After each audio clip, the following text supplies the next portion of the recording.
me just check this morning who's here. I have Senator Ada, Senator Palacios, Senator Respicio, Senator Tony Ada. One, two, three, four. Yeah, the two Adas are here, so we have five. Please call the other members to come to session. We have an aggressive agenda.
Senator Tony Ada, Senator Guthrie, Senator Palacios, Senator Tom Ada, Senator Tuna Rose Munya Barnes, Senator Respicio, and Senator Frank Blas. Thank you so much for being here this morning. We would continue.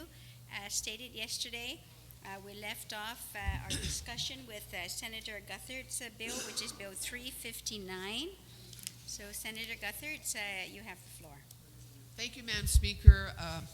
Madam Speaker, as we were departing yesterday, we were discussing or about to discuss new Section 2 to Bill 359. And originally this was my third amendment, but because we decided not to handle the second amendment, this becomes my second amendment.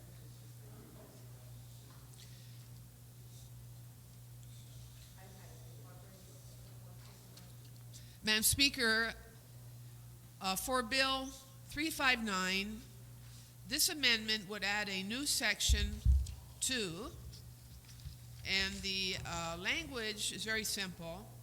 As you can see from the bill, it simply says, notwithstanding any other provision of law, this section shall not apply to prehistoric and historic properties, antiquities, and objects currently owned by the private citizens of Guam. The notwithstanding clause was developed because there are many, I've been getting calls from many private residents who are concerned because of the language, the word all and or owned by the people of Guam, unquote, in the legislation that was introduced. They are fearful that materials that are on their property would be confiscated by the government. So the purpose of this amendment is to clear up that confusion. Senator Guthrie, which amendment? Because Section 3, you withdrew it yesterday. What? Which became Section 2. So no, that I thought I withdrew the one that there was concerns about. No, you also withdrew. You withdrew 2. Oh. You withdrew Section 2 and Section 3, and right now we're back to the first okay. Amendment. Oh, can I put back the third amendment then? So your motion I think we should discuss it, Madam Speaker. Your motion then is to reconsider the Amendment actions, 3. You're right, reconsider of this the action, body. Yeah. Yes. So that's the first vote that would have to be taken then. Thank you. So members, Senator Guthrie has a motion is to reconsider the actions of the body yesterday when she made the motion to withdraw in your packet of amendments. It was the one with number 3 on the top right-hand corner. Right. So that's going to take 8 votes and unless there are no objections. Are there members? Are you listening? There's no objection. Okay, so then thank you very much. So Senator Guthrie's now. Thank you, Madam Speaker and colleagues. Madam Speaker, this basically would add a new section, this amendment,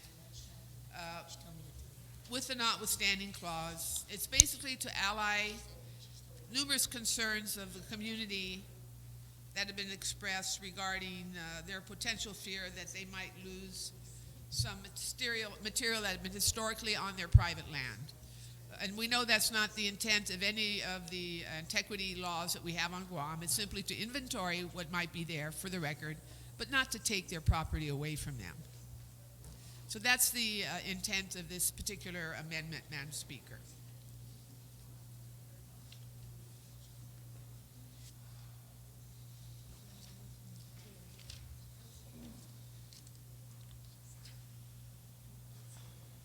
This would be new Section 2.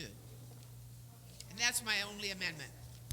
I want to take a minute recess. Okay. Thank you.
is, and this came out at the hearing, that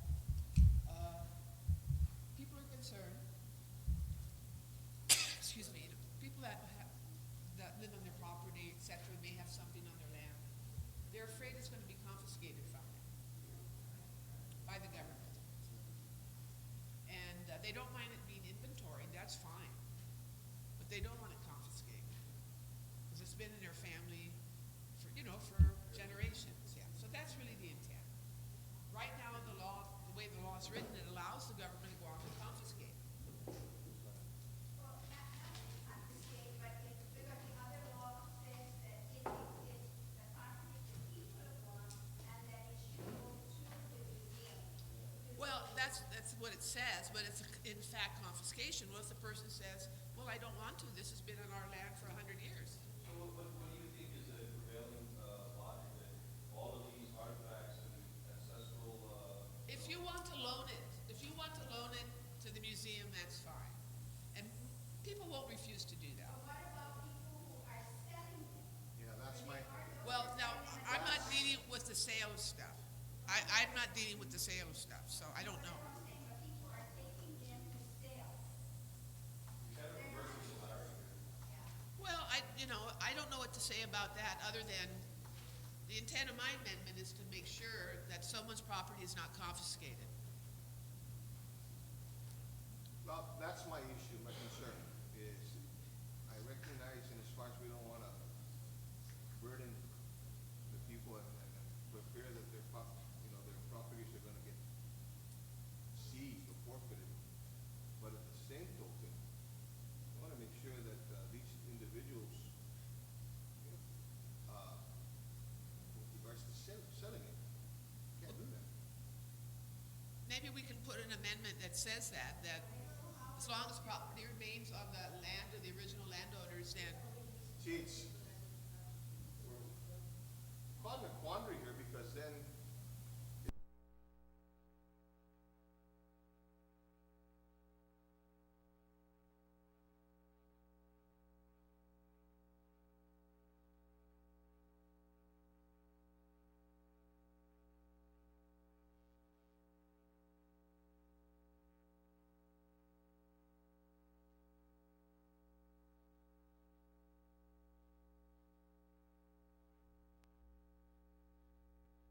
Section 1 of the bill.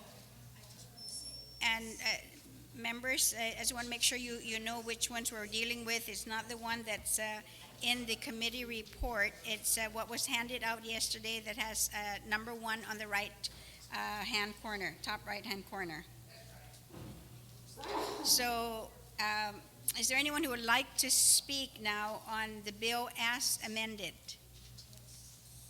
And which is the amendment that you have. Yes, please. yesterday, if you recall, we removed one line from that amendment, except for scientific research and testing that otherwise would not be performed in Guam. We took that out. That was Yes, which is subsection A of section 1 that was deleted. So are there any discussions? No discussion? Any objections then to send it down to Bill 359 as substituted, third reading file, without any objections, and so ordered? Thank you very much. Yes, yes, that's it. 359, yes. We do not have, we're moving down, continuing down. We don't have 360, hasn't been filed. 370 has been filed, and that's,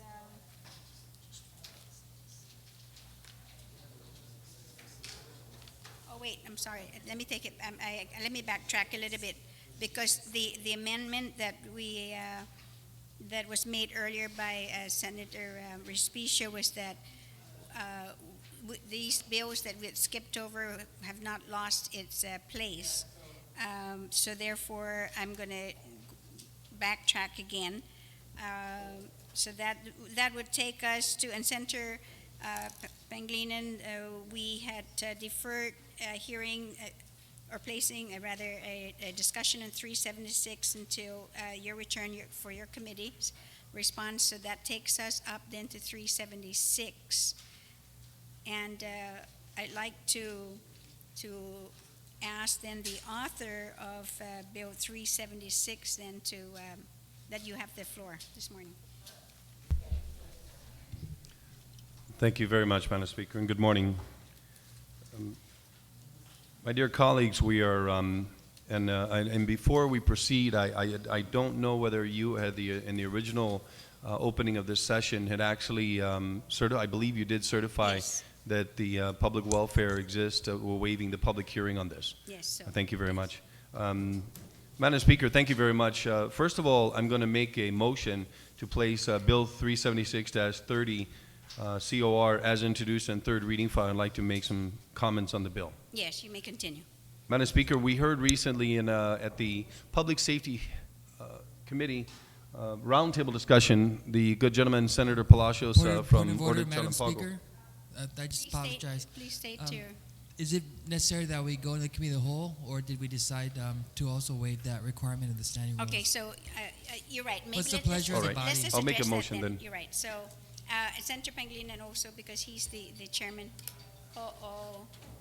Okay. That's $5, Madam Speaker. Okay. Okay. Senate.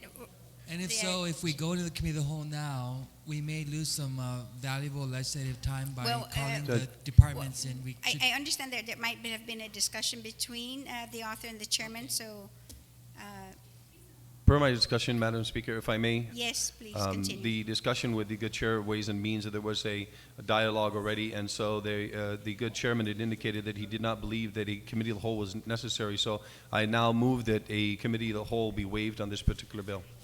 So on that motion, then, without any objections, and so ordered, you may continue, Senator. All right. Thank you again. Madam Speaker, again, thank you for the clarification for the good majority leader. I, too, had that role at one time, and it was always good to see that all the rules, as much as to the extent that we can, are followed to the T, and I appreciate his insertion in this matter. Again, reiterating my point, during the roundtable discussion by the good chairman of Public Safety, our good friend, Senator Palacios of Order Chalampago, there was some concerns, grave concerns on my part, and I think many of our fellow colleagues here in the legislature, about the availability and access to health care in the emergency medical services, the inadequate number of ambulances who were on the street, somewhere in the range of between 4 and 6 throughout our island. And as we know, the population of our island is 170 plus thousand people. We also have dire circumstances. Really at the core of what happens in our emergency services is access to personnel and equipment.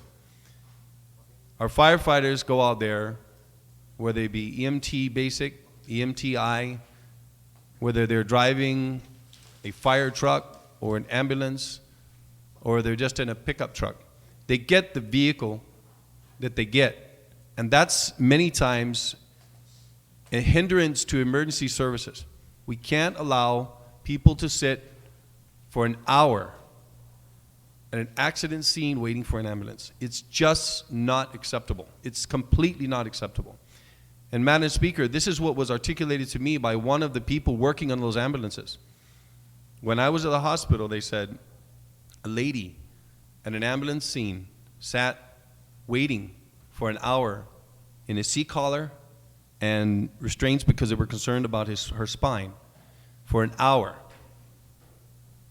For an hour waiting to leave the scene of an accident to get to Guam Memorial Hospital. This cannot continue. So during the roundtable discussion, it was said that there were, I think it's 8 ambulances under repair. And the good chairman, I'm sure, will correct me if I'm wrong.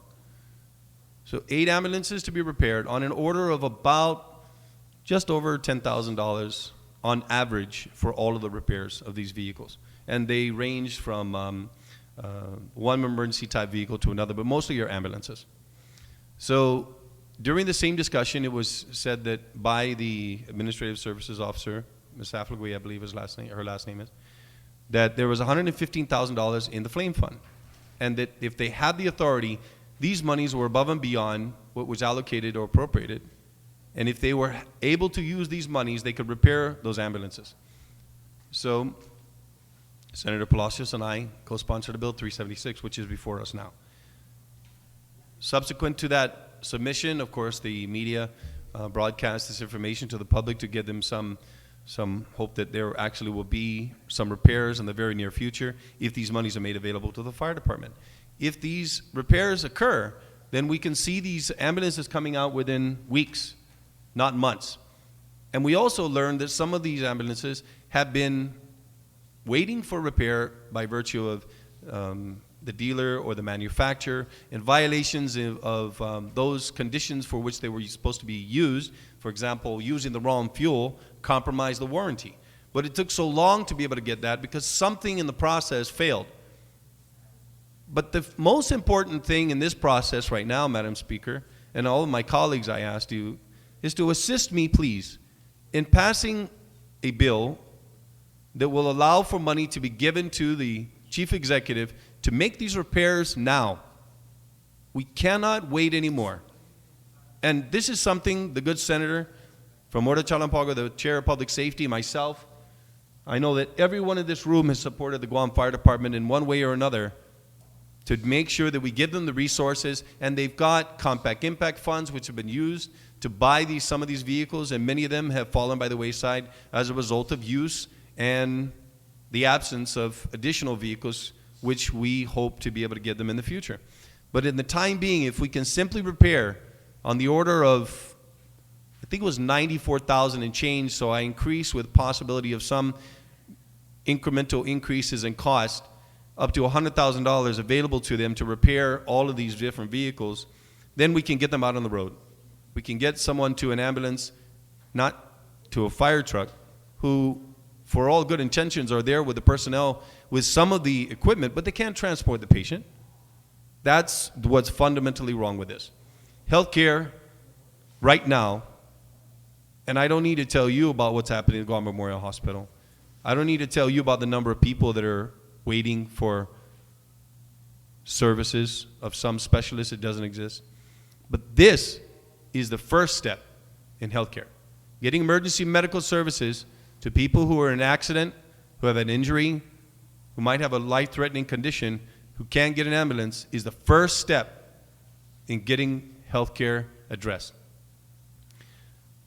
Madam Speaker, I've also, by the discussions with the good chairman on Ways and Means, Senator Pangilinan from Veragata, had indicated that the information which was given to us may not be completely accurate with regards to the actual amounts of monies in the account. I'm sure he'll speak to that.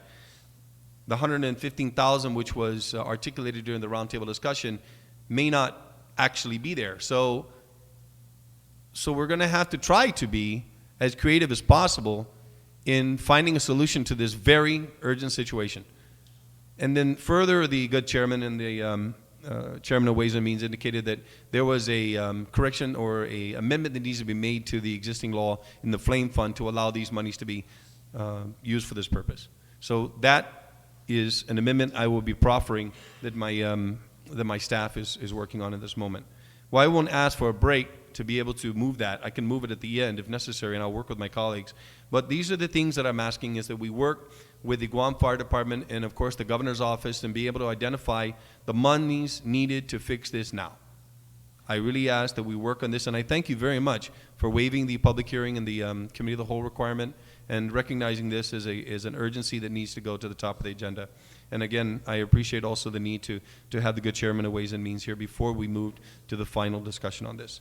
So again, I've articulated the concerns that were brought up during the roundtable discussion, and I asked my colleagues to help me make this this bill a reality, so we actually get something done. We don't just pass on a responsibility to our chief executive without the wherewithal to make it happen. But I want to reconcile this. If there's additional monies elsewhere, if we need to give further transfer authority, if we need to do whatever needs to be done to get these ambulances on the road, let's do it. Thank you, Madam Speaker. Cesar Masi. You're welcome, Senator Tenorio. On the motion, Senator Palacios, you're recognized. Madam Speaker, I rise in support of Bill 376. I believe, Madam Speaker, that every one of us here is convinced that there is an emergency with respect to the ambulance services. A lot of good information came out of that roundtable discussion. Also discussed were the included the, I guess, the ambulance services, the ambulance fees, which now they're finalizing. We actually impress upon them to expedite that. There are other issues with respect to the use of fuel. So out of that discussion came other things that we are continuing to work on. But with respect to the immediate need, I believe that with the 8 ambulances that are awaiting repair, the cost of which would be a total of about $95,000 according to them, there is enough money. Now, in that area, I am prepared to listen, of course, to those who are more knowledgeable, especially from the Committee on Finance and Taxation. And I'm here to facilitate, to support any other thing that need to be done to get to the money that we need to put this ambulance out in the field. And with that, I support Bill 376 and any other effort that might come about, an amendment and so forth. Thank you, Madam Speaker. Thank you very much, Senator Palacios. I recognize Senator Pangilinan on the motion. Thank you very much, Madam Speaker.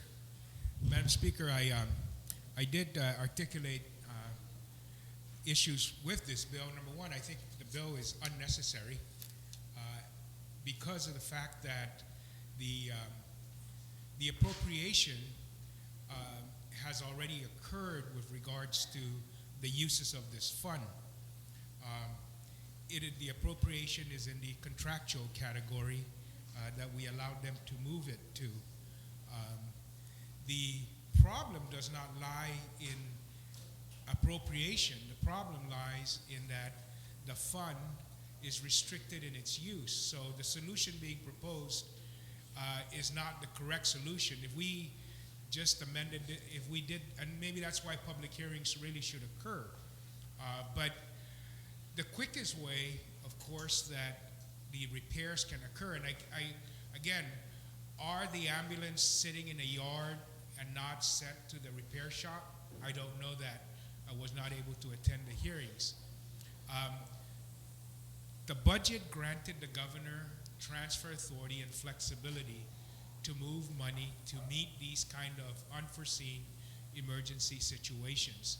And so the governor has the authority to move funds not only from the general fund appropriations, but also from special fund appropriations to a category in which there exists an emergency need. So if the chief is saying that the governor completely does not want to use his transfer authority to repair these ambulances, then we need some kind of legislative action to give him the authority.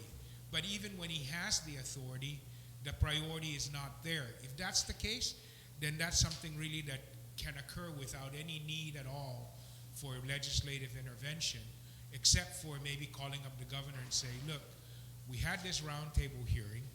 The chief is down here telling us that he cannot repair these ambulances because he doesn't have the money. You have the authority to transfer money from both general fund appropriations and special fund appropriations. Are you going to do this or are you not going to do this to respond to the need of the fire department? And if he says he's not going to do it, then we may have to consider some other kind of legislative intervention. But if the governor says with that phone call that of course I'm willing to do that, and it's not really an issue because I've already told him to do that, that's why the ambulances are at the repair shop. There may be other issues regarding warranty that may need to be resolved, but my administration is not going to let those ambulances sit there without putting them into the shop to be paid for, and I have the transfer authority and I'm willing to exercise my transfer. That's the solution that will, in the most expedient manner, resolve this problem. The bill as offered here does not allow that to happen, or can happen what needs to happen can happen independent of this bill. And so the bill, in my opinion, is only necessary if the governor's not willing to do that. And we don't know that because I guess none of us has asked him. None of us has asked the chief directly whether or not he has asked the governor to exercise his transfer authority. And maybe the good chair of the roundtable, if you yield to the question, was did the chief at the hearing say that the governor's not willing to find the money either through a transfer authority from a special or a general fund appropriation to repair the ambulance, and did he say he's not going to do that? Will the Senator, do you Senator yield to the Palacios question? yield to that question? Yes, I do, Madam Speaker. Madam Speaker, it is, this is how I understand it to be, that a request has been submitted a long time ago for funding, for the release of that funds, and no action has been taken by the governor's office. So, considering the time that it takes, it can be assumed that they are not looking, meaning that the executive branch, the governor, is not considering this a priority the way that this legislature considered this a priority. So the request has been submitted, justification has been made. These ambulances are at the shops, ready to go, except now the acceptance, of course, of the work order and the cutting of the authorization for payment. Those things still, as we speak, sit at the governor's office. Thank you, Madam Speaker. Thank you very much, Madam Speaker. And Madam Speaker, the Flame Fund, in its original authorization, needs to be amended in this regard. In that the use of the fund is 60% of all monies deposited within the fund shall be used to purchase essential emergency rescue and firefighting vehicles, emergency life support and medical equipment, training for emergency medical technician, and paramedic certifications. And 40% of all the monies deposited within the fund shall be used to pay for emergency medical and paramedic certified firefighter salary adjustments. Now, these appropriations were made in Public Law 30-55. So we did move the appropriation from 230, which was contractual, to 450, which is capital outlay, which is the requirement of the enabling legislation.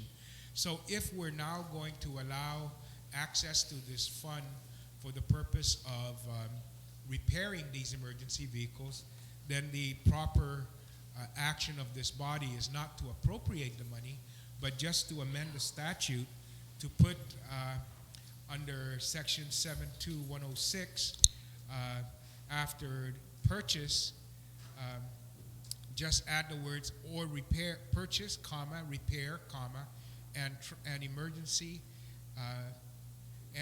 of essential emergency rescue and firefighting vehicles. So my amendment would be to add to section 72106 would be to basically add just strike out appropriation, strike out section 1, strike out appropriation, and add a section 1 that would amend section 72106 to add after the word purchase on that section, which I just read, add the words repair, and then continue, comma, repair of essential emergency rescue and firefighting vehicles. So because the way that the access to the fund is set up is that the chief actually can access the funds for these purposes. And so this would allow the chief to tap whatever sources funds are in the cash balance in the account to tap them for the purpose of authorizing repairs to these vehicles. So The appropriation is not necessary because the chief has access to the money in the flame fund, and it's even not subject to the governor's transfer authority, so that the money stays in there. So it would, we don't need the appropriation, we just need the authority, and the authority would come from adding the word repair after the word purchase, repair of.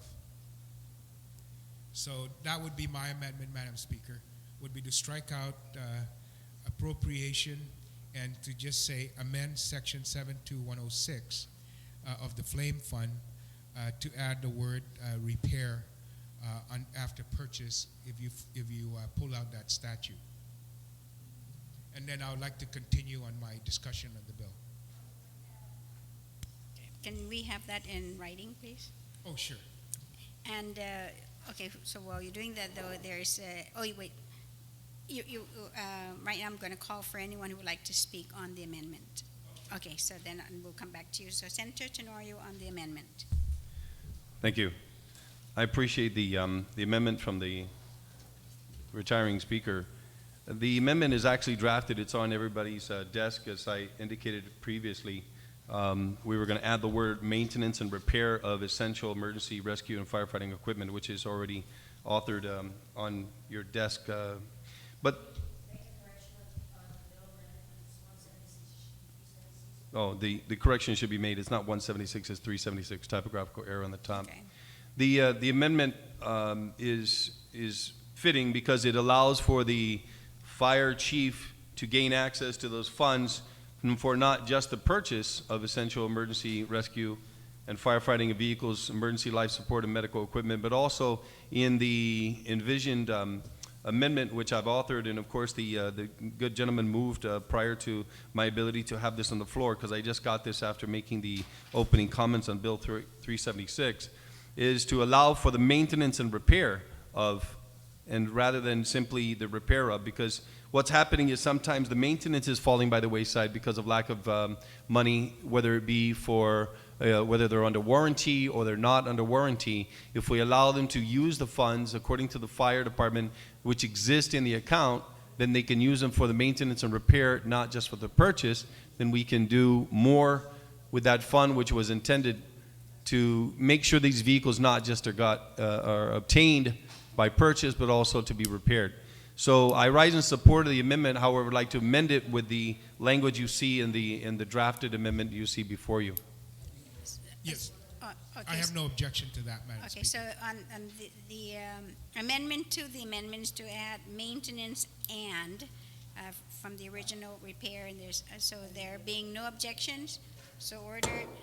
So now on the main amendment, which is now as amended, maintenance and repair. Are there any speakers before I call on the primary mover? Okay, Senator Tomada.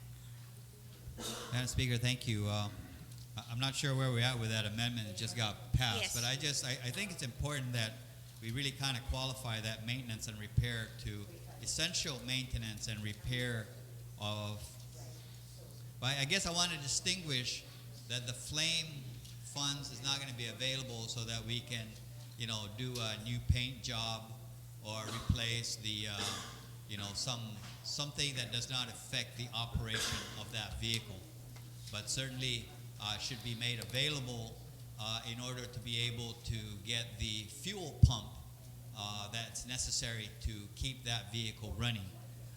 So I'm just I'm thinking, what term could we use to be able to differentiate between the day-to-day routine maintenance versus your essential operational requirements. Critical maintenance and repair. That maybe we can qualify that as critical maintenance and repair of essential training. And that, I think, kind of establishes that differentiation. So my motion then is to qualify that and just insert the word critical in front of the word maintenance.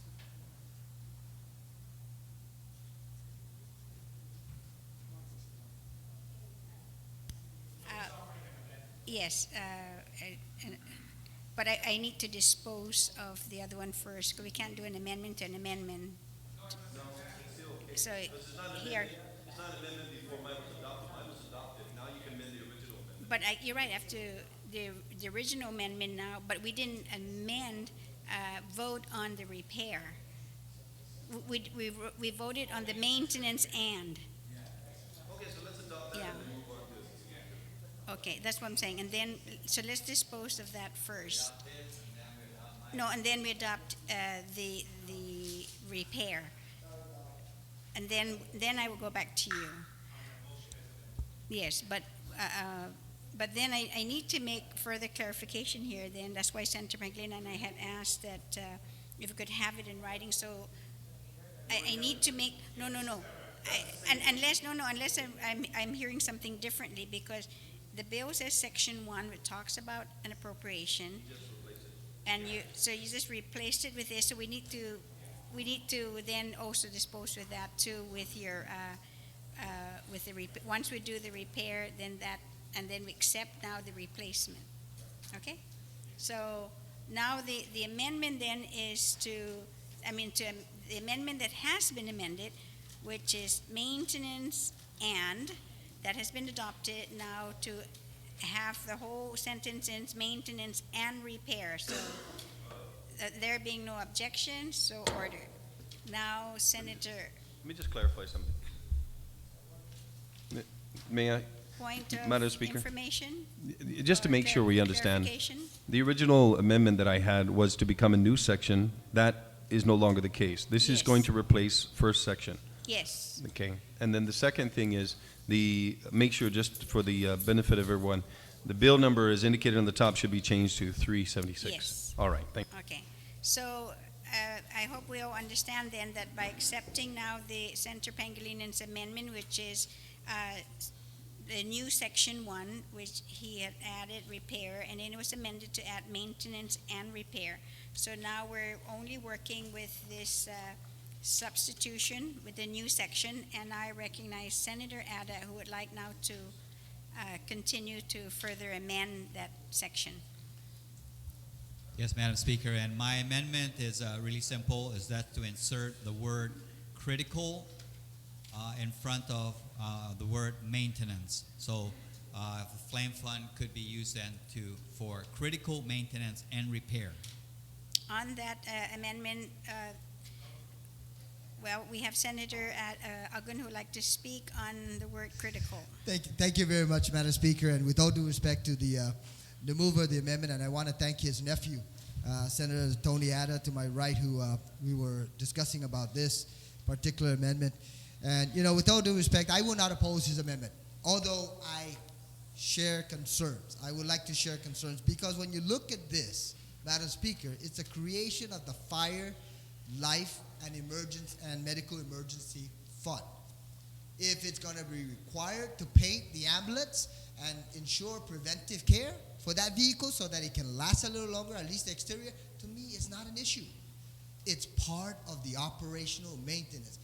One of the things that our government continues to get criticized for is preventive maintenance. Well, an example was circulated and discussed generally that we don't necessarily want them to be painting the ambulance. Why? Why not? That's part of preventive care as long as it serves saving lives as part of the assessment or the allocation of these funds. I'm just looking at this, Madam Speaker, and I'm sitting here and I'm like, what is going on? There are certain restrictions here.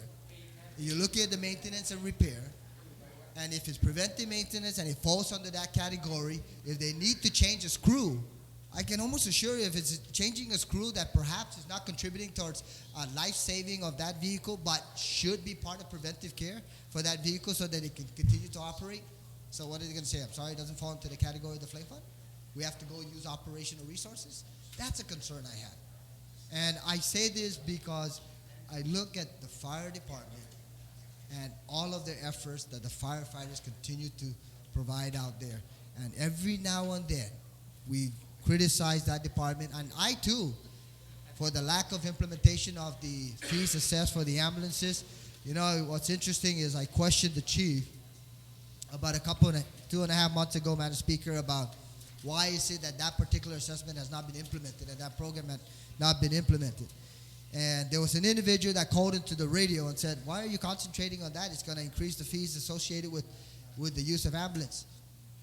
And you know, her comment, with all due respect to her, and it may have been a political call, but with all due respect to her, Madam Speaker, my concern was making sure that the resources are there, whether it's under the Flame Fund or for the Guam Fire Department, so the firefighters can go out there, use their resources, use the ambulances. We won't find ourselves in a situation where we're at 6 ambulances. I don't know how, on another issue, Madam Speaker, we can say there's 6 ambulances operational with 1 spare, when we know we need a minimum of 12 operating ambulances at any given time to be able to service our entire community. There should be 0 spares and 7 ambulances out there actually working and operating. But, Madam Speaker, I wanted to share that concern because to me it doesn't matter. As long as the provisions in here relate to saving lives, providing resources to our firefighters out there in the field, and making sure that they carry out their job, and part of that is preventive care.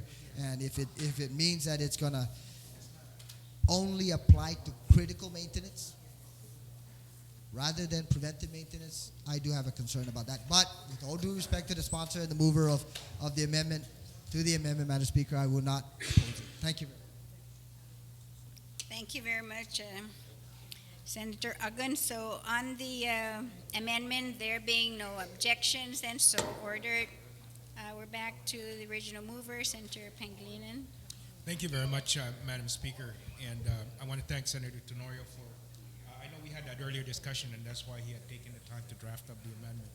I wasn't aware that that was done already. The other thing I wanted to, of course, be very clear on is what I had articulated earlier about the governor maybe needing to find the money to implement this is still true, even though we've now authorized them to access the Flame Fund for the purpose of authorizing these repairs or paying for these repairs. We still need the governor's cooperation in this manner and this matter, because according to the latest report that we've been able to extract from the accounts at the Department of Administration, that there's a cash balance of 0 in the account of the Flame Fund.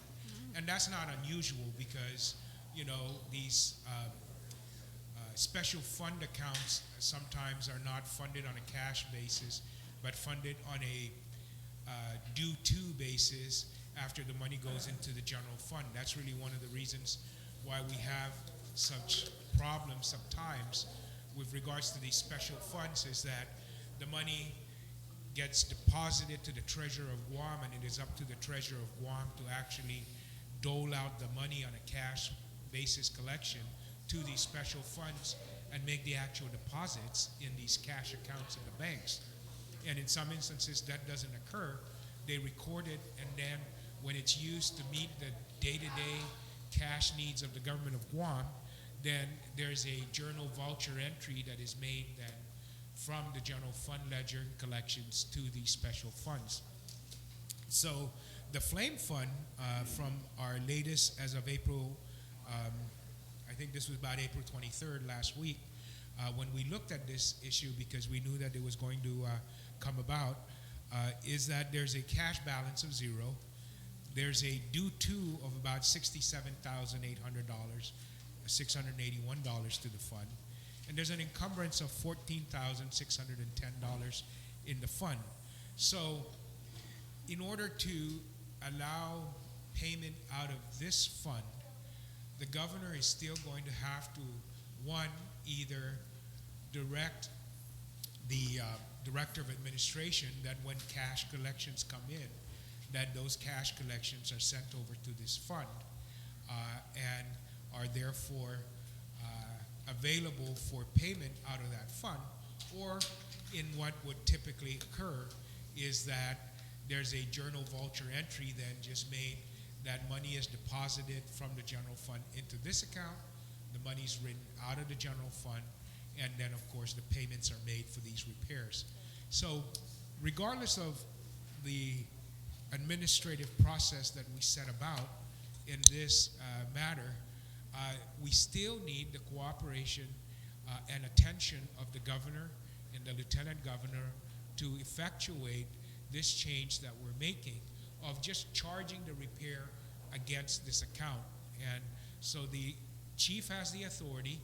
He can now authorize legally using this fund for the purpose of paying for those repairs, but the actual payment is still going to require the governor and the Department of Administration's director to implement. And so I wanted to articulate that so that they are on notice and that they need to begin looking for that and implement it either through payment out of this fund, which is now authorized, or a transfer authority by the governor to the fire department for the payment of the repairs and the maintenance of these vehicles that are currently at the repair shops and needed. And I suspect that's what's probably happening, is that they've authorized the repair. Once the repairs are done, some kind of administrative transfer will be made to pay for these repairs and get those ambulances back on the road.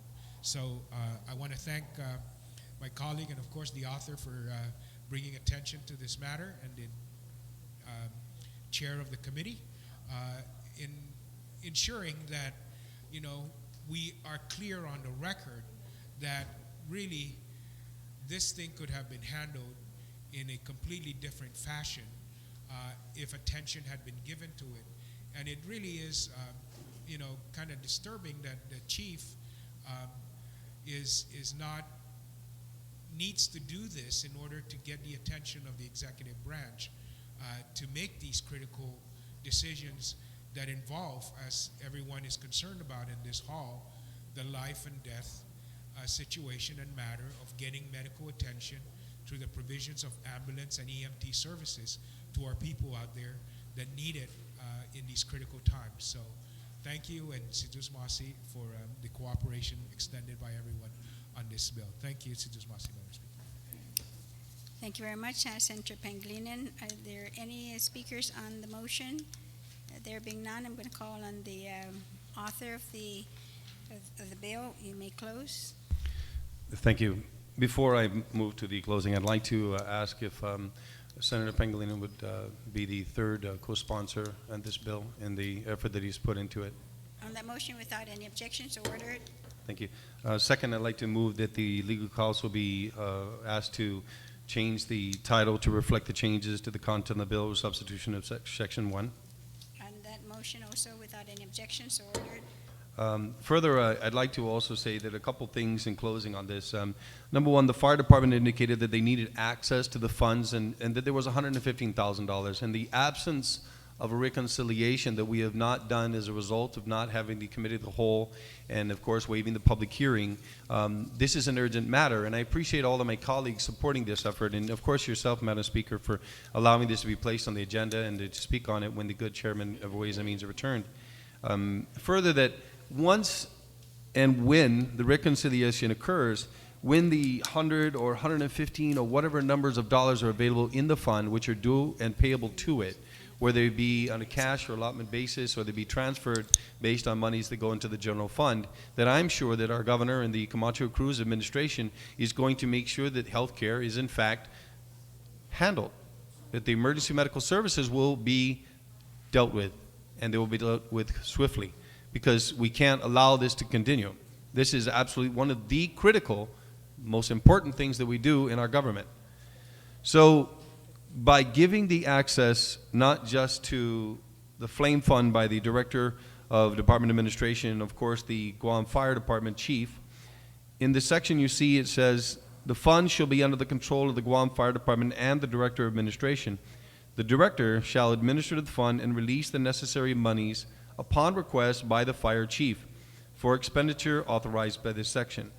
The director shall report on a quarterly basis to the Speaker of the Legislature the revenues collected and expended from this fund and post the same on the department's website. So this already says that the director and the fire chief have the authority to be able to access these funds. Now we've changed it to not just purchase, but maintenance and repair of these equipment. And these ambulances need to be maintained and repaired. So in the process of doing this, Madam Speaker, I try to always keep the optimistic viewpoint that in philosophy it's said, from chaos comes creation. From this difficulty we've experienced, we've seen the ambulances wane to the point of 4, sometimes 4 on the road, but 5 or 6, and like you said, the good gentleman from Joni indicated 1 in reserve, which is, whatever the definition of that is, means hopefully that it's out on the road.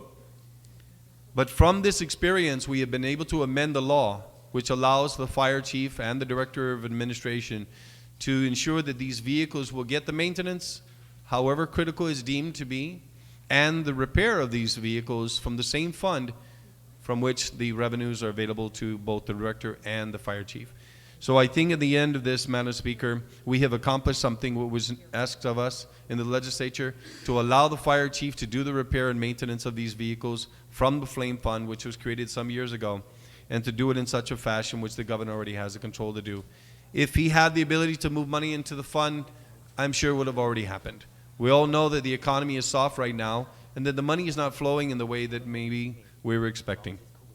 But this will give the authority when the monies are there, and if the facts are correct by Ms. Aflagui, the Administrative Services Officer of the Guam Fire Department, that there is $115,000, and they can reconcile that with the Director of Administration and the BBMR as well as the Governor's Office, then these ambulances are on the way to being repaired.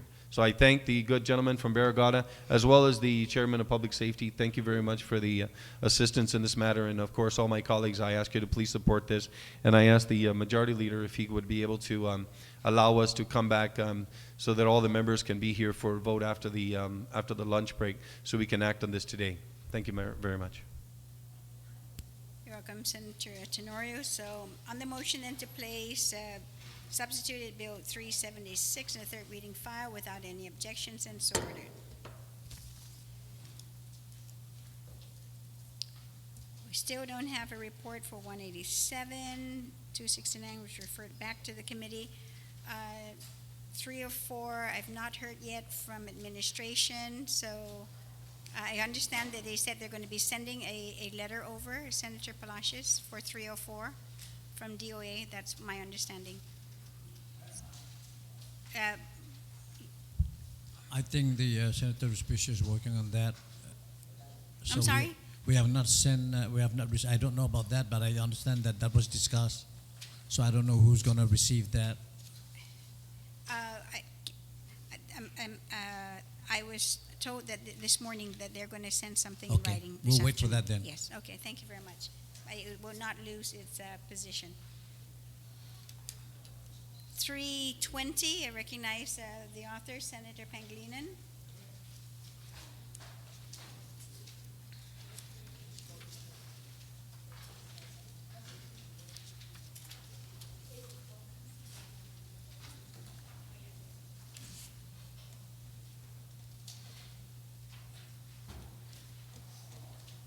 Thank you very much, Madam Speaker. Madam Speaker, I'd like to move that Bill number 320-30 COR be placed in the third reading file.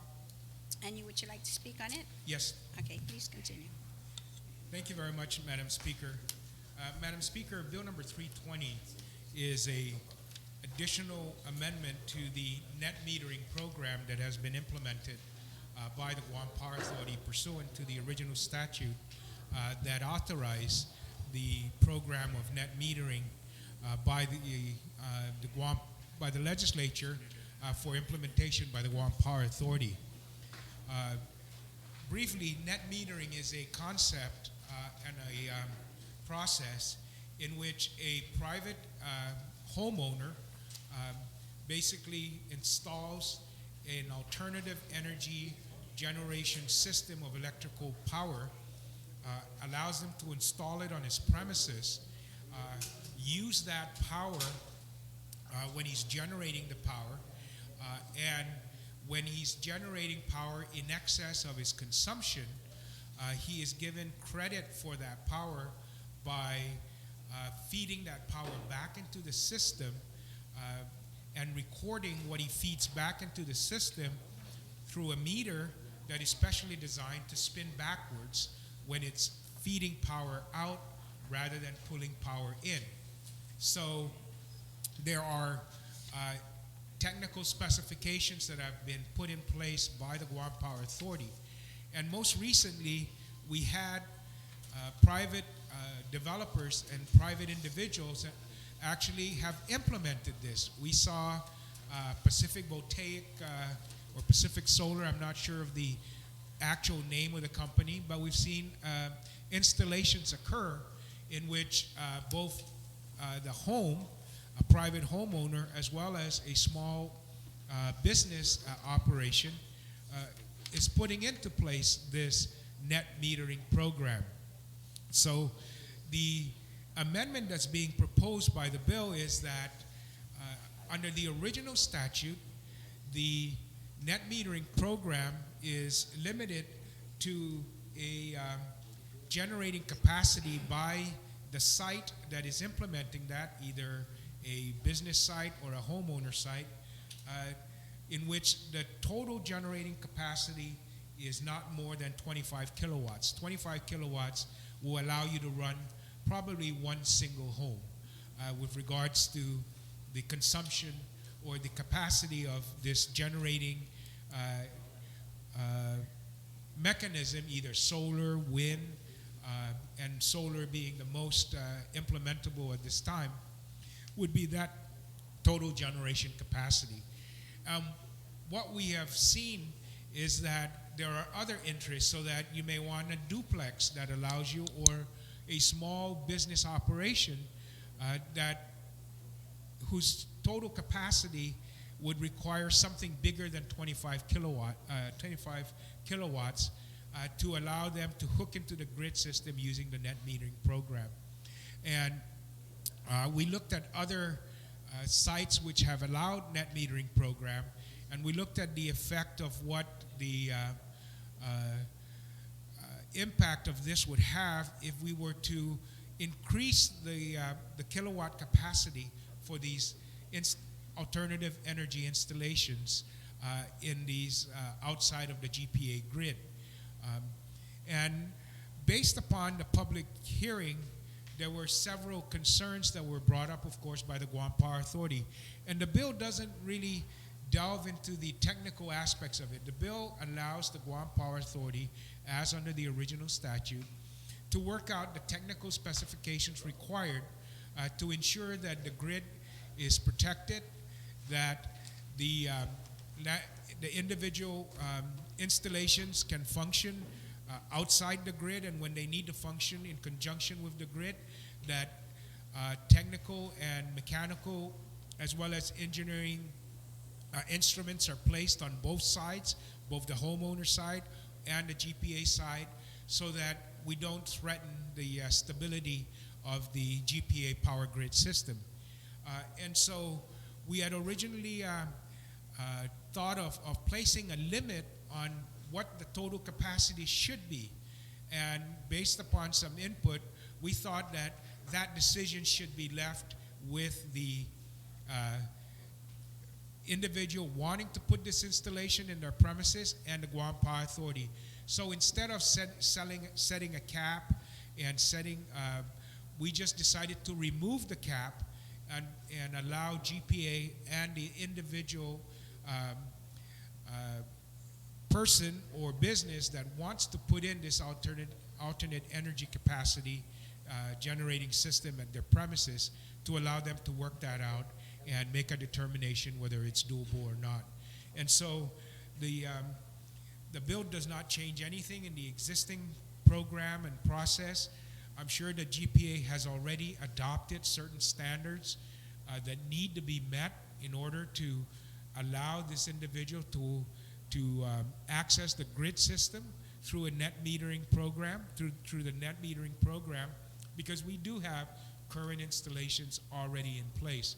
And so it just removes that the maximum amount of capacity allowed for installations of alternative energy systems on private premises, and removes that cap, and allows then that issue to be determined and worked out between GPA and the private generator.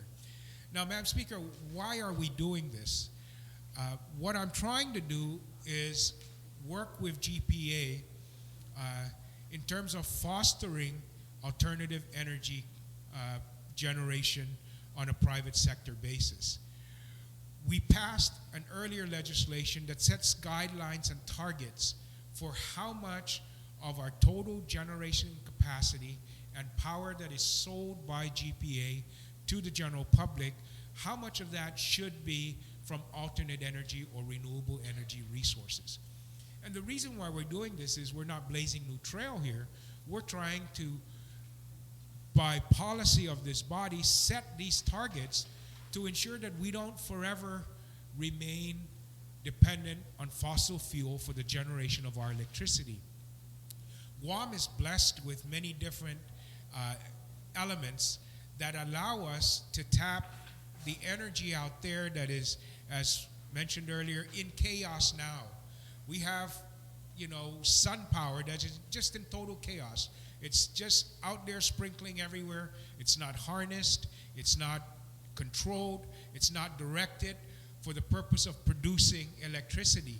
And so we've set these targets. We have wind power out there where there are places on Guam where, again, wind is just in chaos. It comes and it goes. But if you harness it, if you direct it, if you focus it, then you can use the energy in wind to direct a turbine to generate electricity. The ocean and the difference in temperature between the top part of the ocean and the bottom part of the ocean can be harnessed to generate steam and turbines, so that the difference in temperature through the process of ocean thermal energy conversion processes allow you to generate electricity using some of the conventional engineering capabilities out there now in terms of using steam turbine, but using the difference in energy to heat up or cool certain refrigerants or elements that generate steam and then allow you to feed it to a turbine and generate electricity. So we have all this out there, and so we want GPA to begin a focused effort, and they have done this through their planning process. And so we've set these limitations and we've set these guidelines. But GPA has come back and told us that in some instances, because they have to make the investment, that they think that it's going to cost the consumer more, that it will cost the consumer more to pay for the installation of these alternate energy system. And as GPA says, the most efficient energy is the energy not used. The most cost-effective energy is the energy not used. Meaning that if we can defer the production of energy using fossil fuel by putting in place alternative energy generation systems that do not require fossil fuel, then the capital costs to GPA and the recovery of that capital cost for implementing additional capacity within the system will be deferred, not made necessary, and therefore help stabilize the growth of generating electricity and charging the customer. So if GPA says that if we had to pay that in one single shot and that has to be passed on to the customer, what if the customer did that investment himself? And it doesn't have to be fed through, it doesn't have to be passed on to the other customers. And so if we can defer putting in fossil fuel capacity, because we now have these individuals and businesses interested in putting in and financing their own capital expenditure on implementing alternative energy generation systems, then we don't need to build new power plants, or we scale down the need of new power plants, and therefore we don't have that capital cost, and therefore that cost doesn't have to be recovered from the homeowner and from the residences. So this allows then the private sector to make the investments themselves. And if we do it 100 kilowatts at a time, and then we can say We don't need to put in 10 megawatt of capacity because we've got 100 kilowatts out there generating, this capacity. Then isn't that just as good as if GPA had to pay for that and instead then pass on that cost to the consumer? Then now we've got these private investors making the investments themselves and not expecting to recover their costs through revenue passed on and taken from the other customers. So this, again, is something that doesn't change any of the game as it's currently played, and it is currently being played because we have installations occurring to this day right now. And so this leaves it a little bit more open. We thought about limiting it to 100 kilowatts. That's, was some of the suggestions. We thought of other limitations. But in the end, if we took this out, we still allow GPA to be able to, through its own technical specifications, work out the feasibility, the process, and whether or not it can occur for installations of alternative energy above 25 kilowatts. And so that's all this does, is it removes that limitation to the max and leaves that to be settled between the installation by the private developer and GPA in terms of its ability to integrate into its system and its overall long-term energy development program and plans. So I ask my colleagues for their consideration and their support on this. And then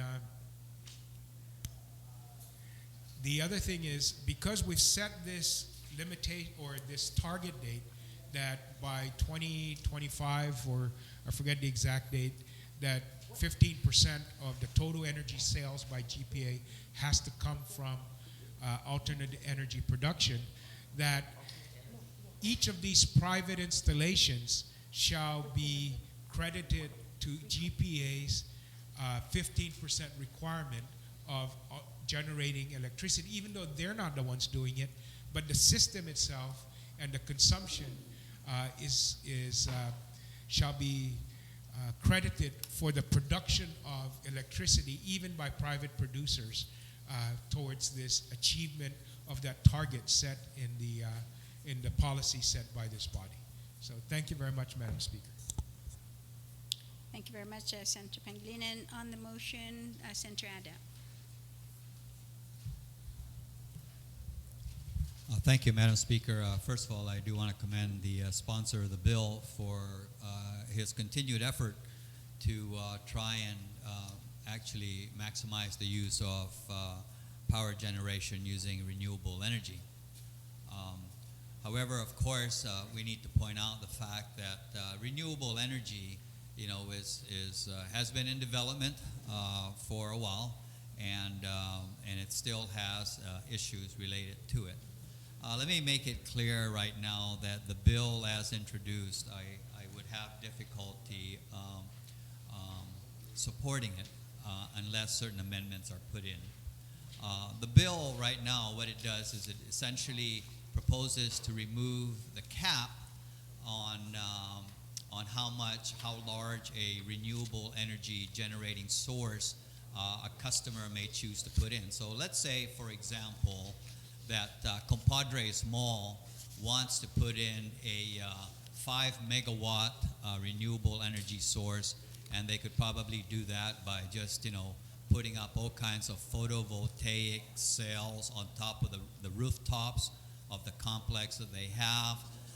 Maybe add to that a couple of windmills that could generate additional power, and so from that they can generate let's say 5 megawatts.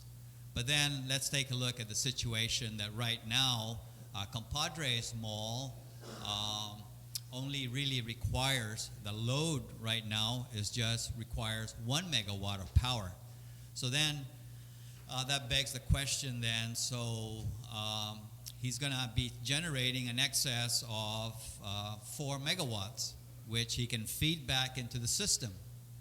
Right now, the way the law reads is that what you feed back into the system, it's thank you, and the consumers of Guam basically get 4 megawatts of power for free. But let's not kid ourselves. The next step is, hey, I'm giving you 4 megawatts of power. I want some compensation for that. Give me some tax breaks, or we'll talk about some amount that I should at least get paid for that. So there's a financial side to it that we really need to be concerned about, because then if we allow by law that now, in addition to being able to generate power to meet his needs, he can also generate as much as he wants, and if we allow that he was to sell that back to the Guam Power Authority, then GPA, from a financial standpoint, that is loss of revenue for GPA. GPA has bonds that it has to pay off, bonds that it took out years ago to upgrade our system, to make improvements in our network. And if now it starts losing revenues, then what happens is those mortgage payments still have to be met. So what it means then is that now, because sales are going down, because now you've got 10 megawatts of sales that are no longer being made, but it's instead being made by somebody else with renewable energy generating capacity, what it has to do then is it has to increase the power rates to be able to make the level of revenue that it needs in order to be able to satisfy the debt that it took out previously. So there's that concern with just removing any cap whatsoever and allowing renewable energy to come onto the system. So that's the financial aspect to it. There's also a technical engineering aspect to this matter. So let's take, for example, that this facility up there puts in a renewable energy plant that can generate 5 megawatts. And let's say that they're really big of heart and they say, all I need is 1 megawatt and you can take the other 5, consider it as a good community service. Well, the problem is that renewable energy power generation, that's really not firm power. In fact, it's called unreliable power. Because if it depends on the sun shining and it becomes an overcast day, they may not be able to generate the power then that they need. If for some reason they come into some technical difficulty and that their renewable energy power plant goes down, they're going to need to provide power still to that business complex that they are supporting. So what happens now is all of a sudden, GPA is running along without this load out there, this 5 megawatt load, and all of a sudden now their system goes down and they need to get on a GPA right away. We've seen when at the house when your big central air conditioner kicks on, you hear that power system go, and something like that, when you introduce then a significant load into the system, could possibly cause a destabilization of the grid and could even trigger a temporary power outage. And those are some of the concerns that we would have in having just any size renewable energy power unit going out there. So those are some of the problems and concerns that comes up with having any sized renewable energy power plant. In fact, one of the good things about that is now GPA won't have to actually go out there and go through the RFP and develop a new power plant because you hopefully then will have all these investors out there who'll be willing to put up these renewable energy sources. But let's go back to the question at hand. And so I have a real serious problem about removing any limitation on the generating capacity and just leaving it limitless. Instead, I would like to suggest that we consider, in fact, actually placing some limitation on the capacity. And we've got to tread on this somewhat because we're really kind of right now, you know, if somebody was to put on a 5 megawatt power plant in a grid, that part of the GPA grid that's already pretty much congested, it may be that that 5 megawatt power plant is just enough, will provide that tipping point that it could destabilize that grid, and then there's really going to be the level of service is really going to be compromised. So in order to resolve concerns like that, it should be required. And we can leave it to GPA to make their regulations. I would prefer to make it as a matter of public policy that if you want to invest in putting up a 5 megawatt, a 10 megawatt power plant, or whatever size you want, that you have to provide an impact study. You have to conduct an impact study as to how that particular power plant would impact that power grid, because it may be of no consequence in a power grid that's really lightly loaded in comparison to another power grid that's really pretty much at its max. So I would think that that should be a requirement that needs to be made and put in place. I think we should still keep a cap of that 25 kilowatts for residential class customers. I understand that statistics shows that since the net metering concept was enacted into law, I believe we've had like four residences that have actually installed the solar power and are taking advantage of the net metering concept. I think we should maintain that limit of 25 kilowatts for residential class customers. For non-residential class customers, I would recommend that we take a look and consider at placing a cap of 100 kilowatts for Guam Power Authority. Now, 100 kilowatts. What's so magical about 100? Why not 500? Why not 1 megawatt? Because really right now, GPA will be the first to admit that it is really hard to say, you know, they believe from their educated technical analysis that 100 megawatt, 100 kilowatt renewable energy power plant may be at a level that would not be significant when it goes on to the system, or if it should go out and need to come on to GPA as soon as possible. In addition to the limitation for residential class customers, for commercial class customers, really we want to also, in the big scheme of things, kind of keep a handle on how many renewable energy power plants we have out there, which probably should be limited to a certain percentage of the peak gross in the system, the peak demand, and then we should also allocate that so that so much will be allocated for residential customers and so much for commercial customers. And the effect of that is that you don't have basically one big commercial customer who comes in with his big money and he takes up all that allocation such that then the residential customers won't be able to participate, because we do need to manage renewable energy sources. The other thing that we really need to consider about is that right now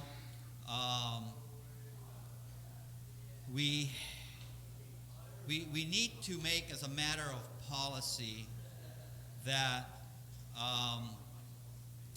when, let's take for example, you have a business out there who say down at Hotel Row. We've got one company that owns about 60% of the hotels down there. So he puts up at one hotel location enough,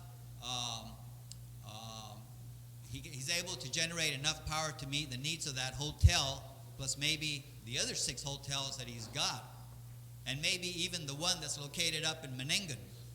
So what does he do? Does he feed that back, and then the next step is, oh yeah, I would like to put up this large renewable energy power plant, and that way to meet the needs of this hotel, and that hotel, and that hotel, and the one up in Menengan, as opposed to possibly considering that we should allow the installation of renewable power generation facilities to meet the needs of that customer premise.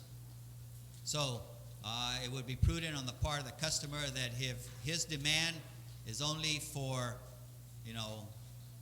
500 kilowatts or whatever, then really it should be limited to that. And the reason for that is that if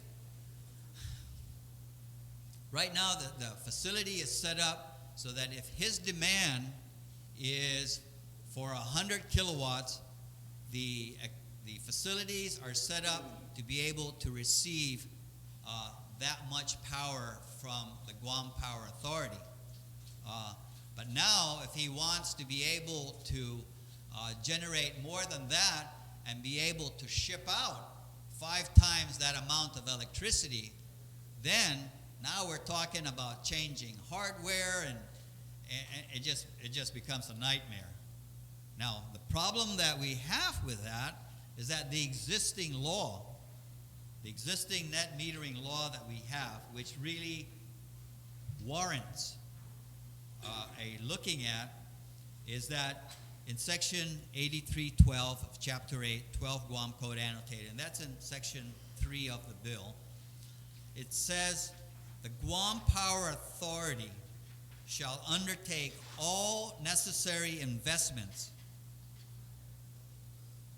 so as to provide for the maximum feasible ability to add renewable resources to the island-wide power system. So what that means then is that if this particular company wants to put up this big renewable power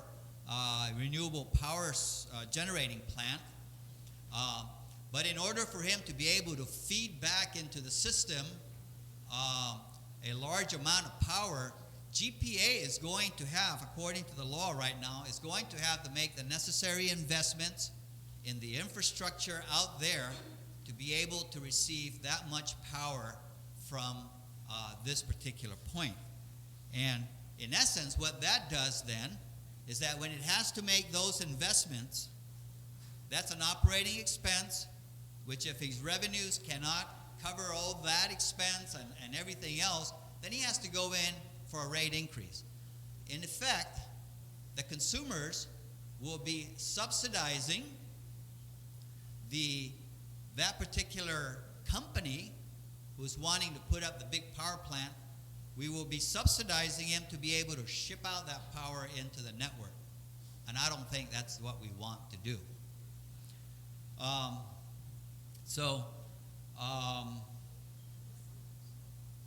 These are the concerns that we have. I have. There was also another concern that I have, and that is the bill really mandates the Public Utilities Commission. It reads, Public Utilities Commission is directed to deem such renewable resource as prudent costs for purposes of rate setting to ensure such investments do not hinder the Guam Power. In essence, what it says is, it really takes away PUC's prerogative of reviewing expenditures that GPA makes and basically saying, consider it prudent, and if you need to raise the rates, then raise the rates. And I don't think we want, first of all, we don't want to take away that prerogative from the PUC, and such that if it is not a prudent investment on the part of GPA, then let the analysis show that, but we should not mandate that. But instead, we probably should make the necessary amendments to say that the Guam Power Authority shall, subject to the Public Utility Commission review and approval, undertake all necessary investments. And so by bringing PUC into the picture, PUC will say, you need how much? You need $5 million to do an upgrade of the system so that this particular company can put in its renewable power energy and will result then in a power rate increase? No, we don't think that's prudent. Or yes, it's prudent because our analysis shows that, in fact, the benefit, the cost benefit, the benefit is greater than the cost to be incurred. So these, Madam Speaker, are the concerns that I have with the bill. I know that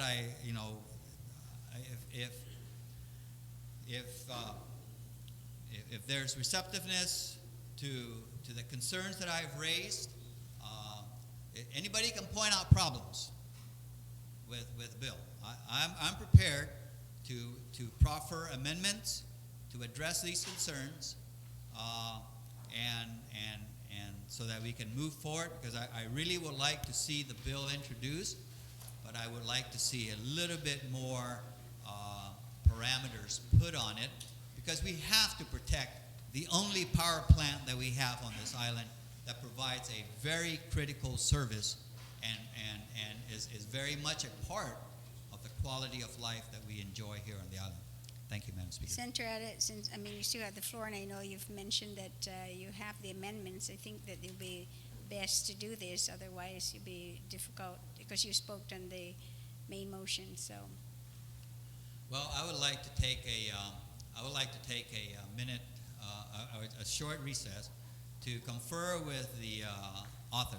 I do not want to go through the drill of proffering amendments and then looking at the numbers here in the legislation. All it takes is one objection, and we just wasted our time. So, I instead of going through that, I would like to see first if there's going to be consensus to changing that, and then we can move on from there. Thank you. okay. We're going to take a recess then.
Nice. Thank you very much, Madam Speaker.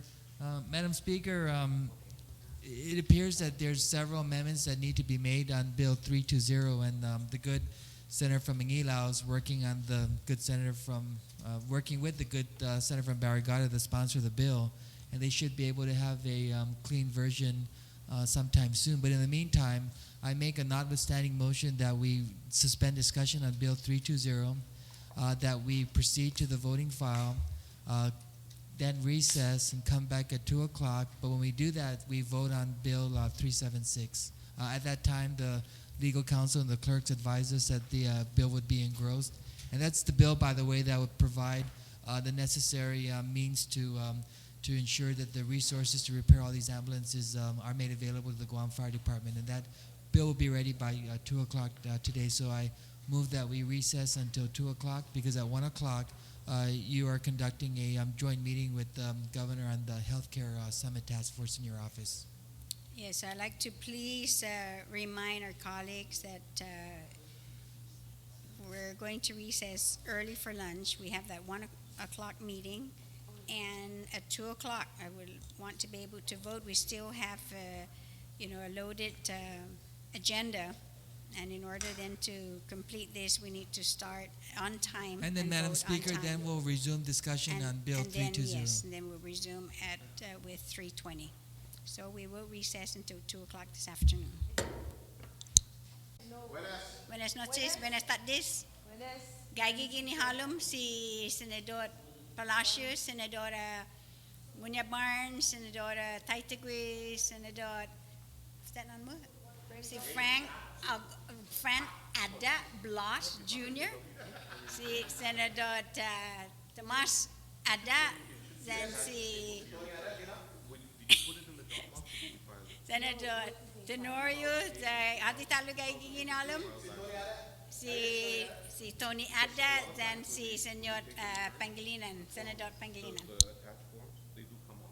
Okay, so it's 2008, it's not this year. 2008. So they want my 2008? All you want is a copy of your W-2. That's what they want? Yes. Of my 2008? Yeah, W-2 copy B. And that would have come, you can get an official copy from DOA because you were the Women's Bureau. 2008? Yeah. That's okay, it's not an audit. Apparently it got separated from your return.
Back in session, and we are on the voting file for only one bill, and that was a bill, Bill 376-30 COR. So if I can have the clerk read the title, and then we'll vote.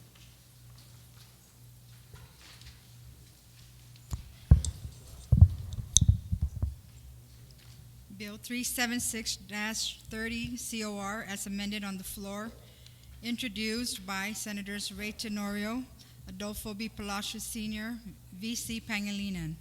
An act to amend subsection 72106A of Chapter 72 of Title 10 of the Guam Code annotated relative to the Fire, Life, and Medical Emergency Fund, quote, flame, unquote.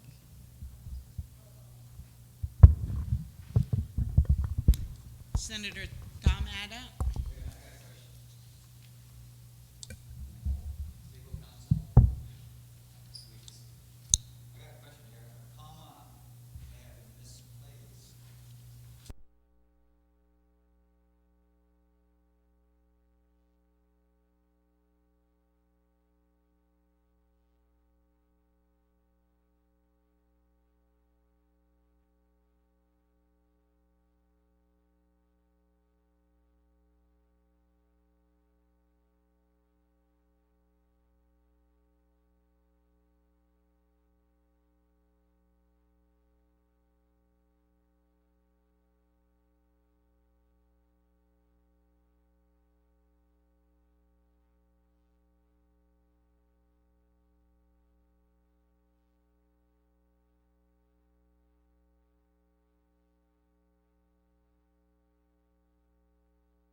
In session, and the point of information then was resolved with legal counsel, so be technical then correction is the removal of the comma after the word maintenance on line 8. So roll call. Senator Tom Ada. Yes. Senator Tony Ada. Yes, ma'am. Senator Agun. Senator Blas. Senator Calvo. Aye. Senator Cruz. Senator Espaldon. Senator Guthertz. Yes. Senator Munoz Barnes. Oh, yes. Senator Palacios. Yes.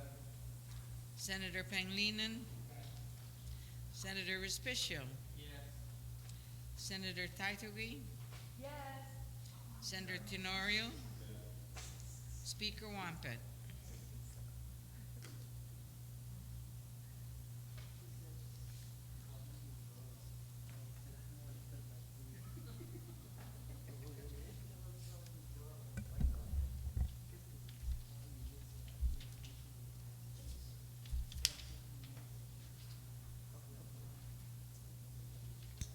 Bill number 376-30 COR received 12 yeas, 3 excused absence. Bill number 376 is duly passed by this body. Okay, thank you very much. Senator Respicio, you're recognized.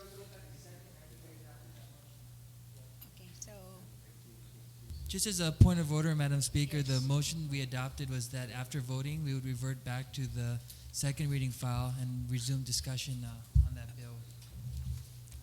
okay, so we're back in the second reading file, and we left off with Bill number 320, and Senator Ada was supposed to have several amendments after conferring with the author.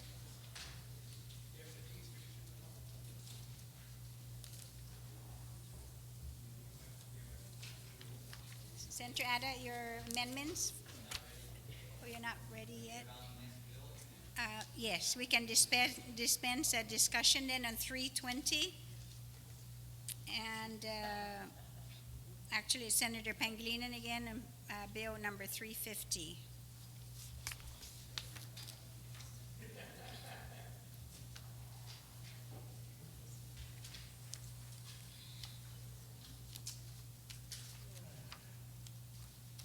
As a matter of fact, Senator Pangilinan, you can just remain standing for the next bill again.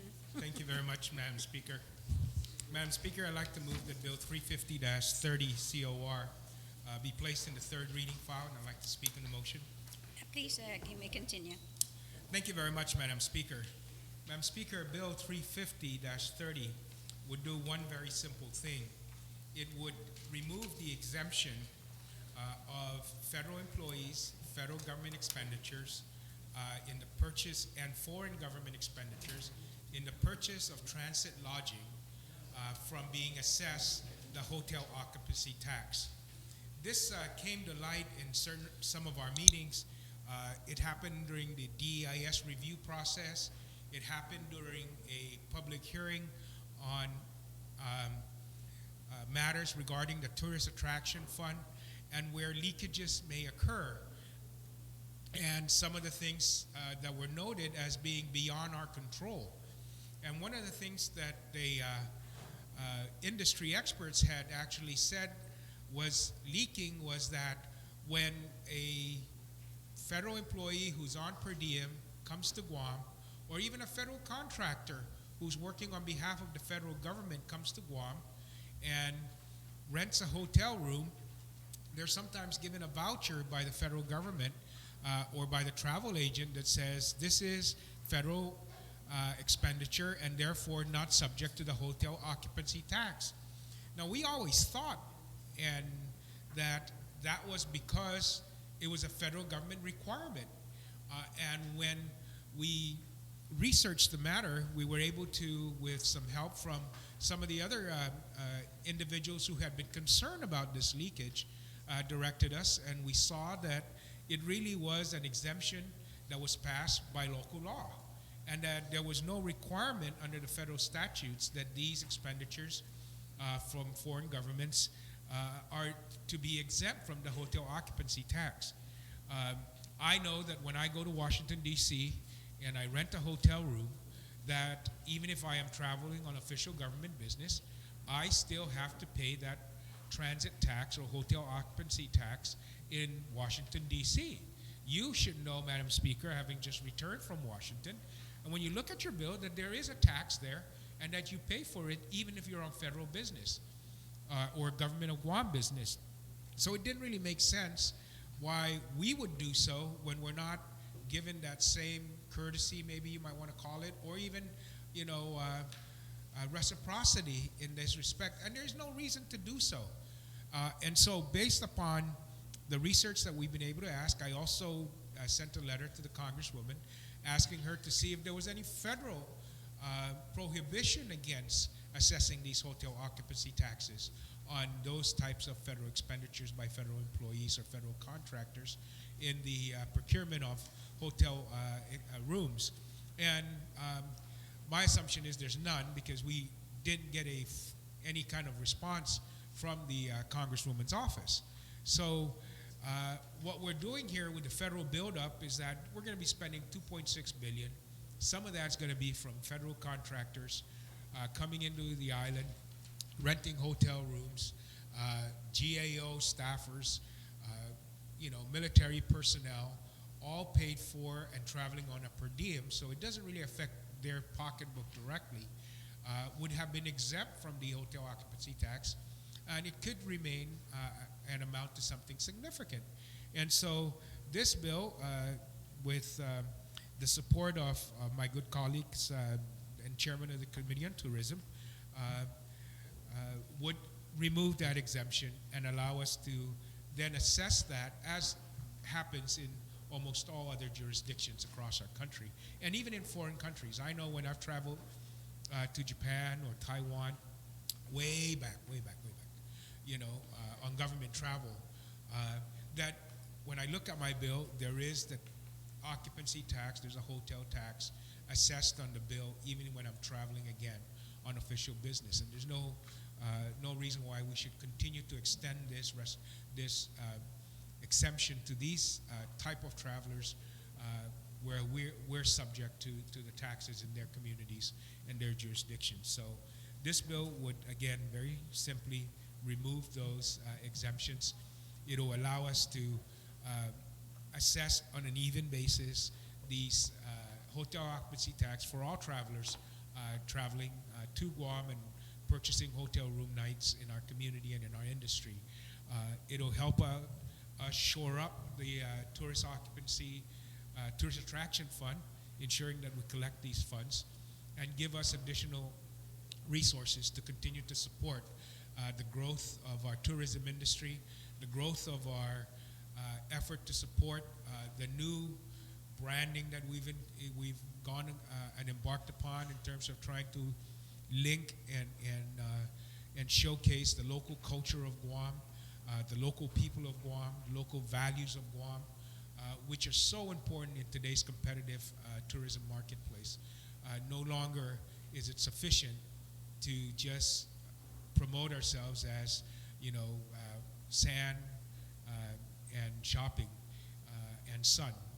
We need to have that connection occur, and that takes some targeted and specific resources in terms of advertising dollars, media dollars, positioning dollars to support the local programs going into our villages with the tourism industry and how we present ourselves to the world. So I ask for my colleagues' support on this. We have the support of the Guam Visitors Authority, Visitors Bureau. We have the support of the Guam Hotel and Restaurant Association in this effort. So thank you very much, Madam Speaker.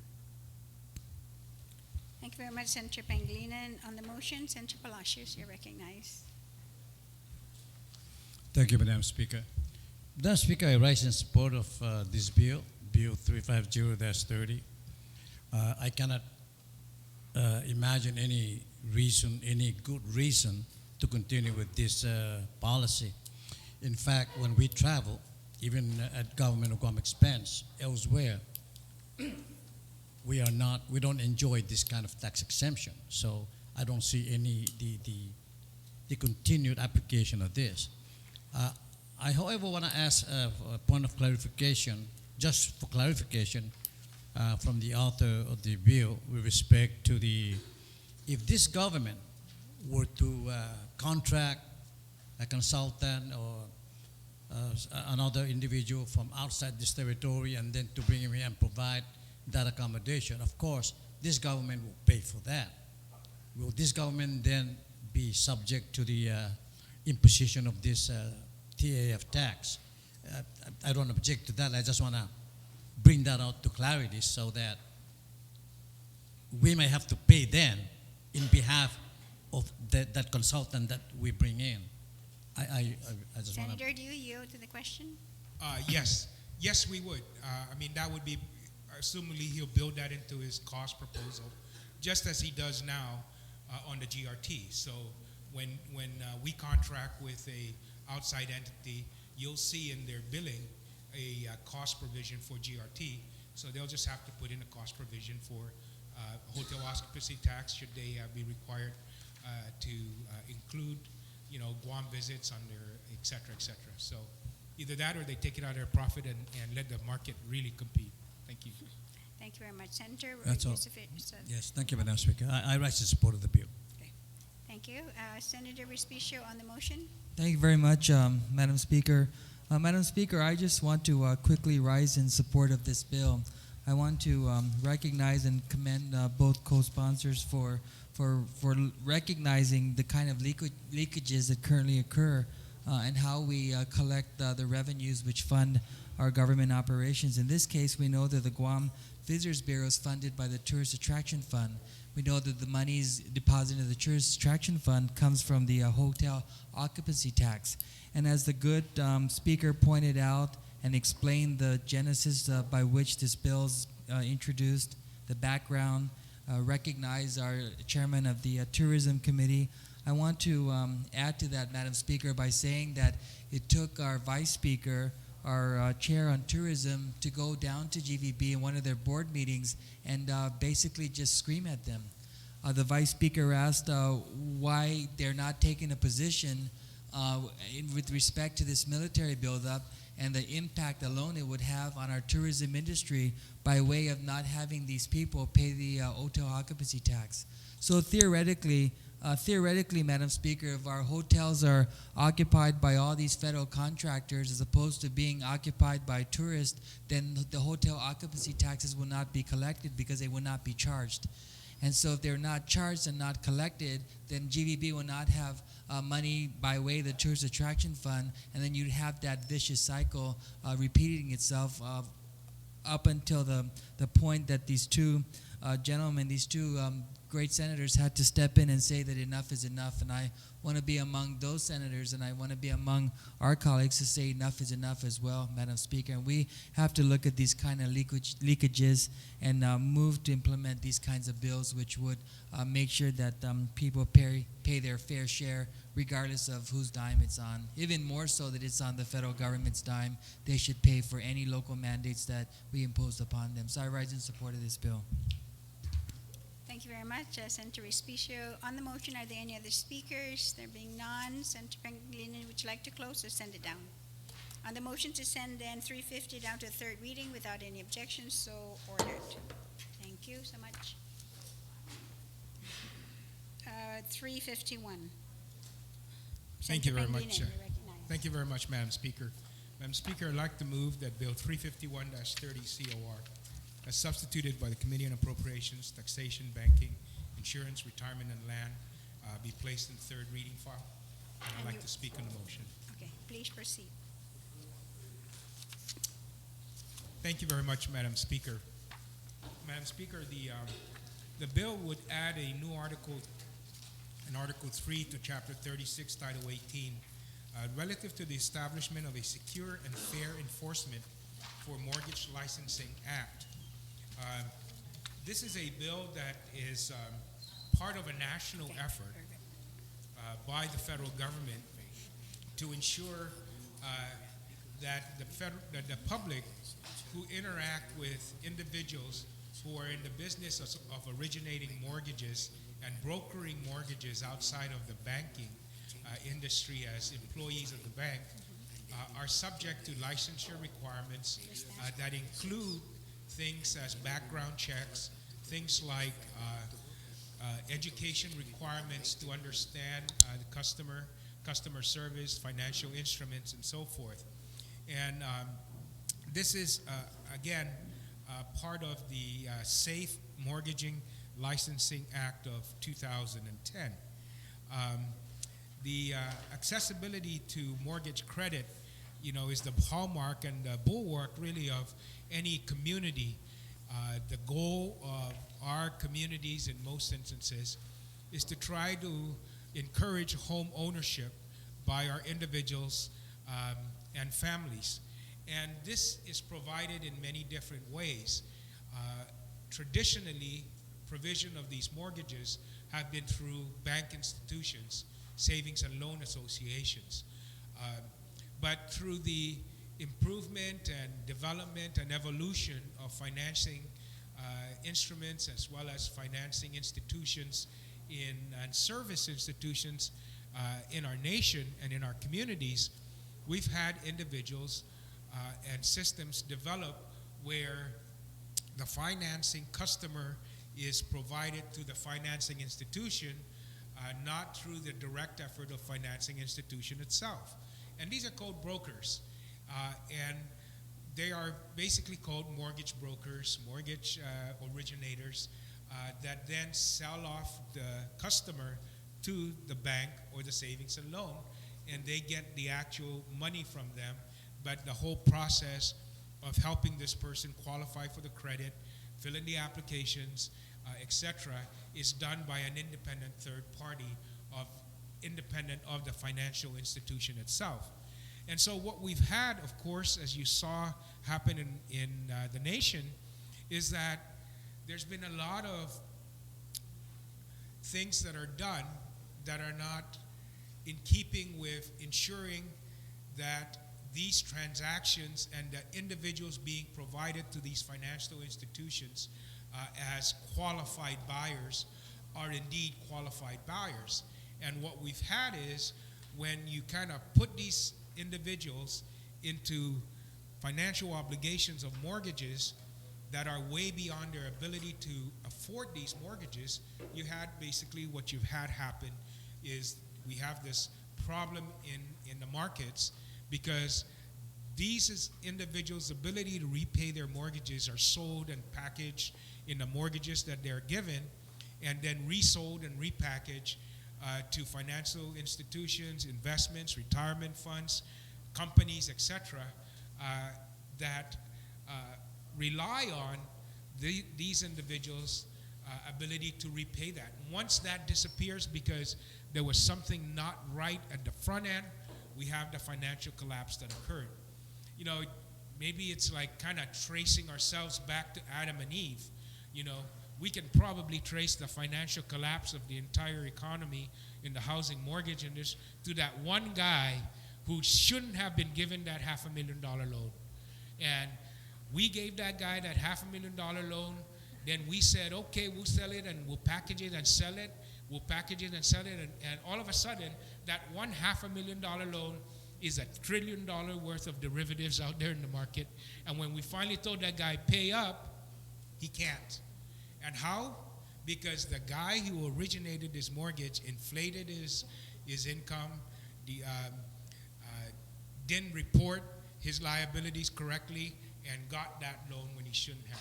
So it's kind of a roundabout way of why this is necessary now, is to protect the public, not only the individual, but also the entire stream of our financing institutions and financing system to ensure that credit is good, that people are adhering to good credit standards, good credit practices in qualifying these individuals. So this would put in the Safe Mortgage Licensing Act. It would require individuals to be licensed. It would require background checks of these individuals that would package these loans. They would require they be licensed at the Department of Revenue and Taxation, that there are background checks done, fingerprints are submitted for submission to the Federal Bureau of Investigations. And these are the same requirements that we're seeing other communities enact, because that is the requirement of the federal agency for ensuring that these financing brokers of mortgage originators are in fact truthful and have a good, clean record. There's a prohibition against anybody engaging in this kind of activity who has had a felony conviction. There's a process for both pre-licensing education as well as continuing education after you're licensed. There's a surety bond and a net worth requirement for these individuals to engage in this type of business. And these, again, are things that are being required in order to have this kind of service agents in our community adhere to the federal requirements of this. There's a test associated with, just as you would for any other license in the financing of real estate mortgages on Guam. For example, if you're a broker, you need licensing. And then there's the standards for the renewals, that you must have continued adherence to the standards and the ethics requirements of this bill, and those kind of issues, Madam Speaker. So, once again, Madam Speaker, I ask my colleagues for their consideration of this.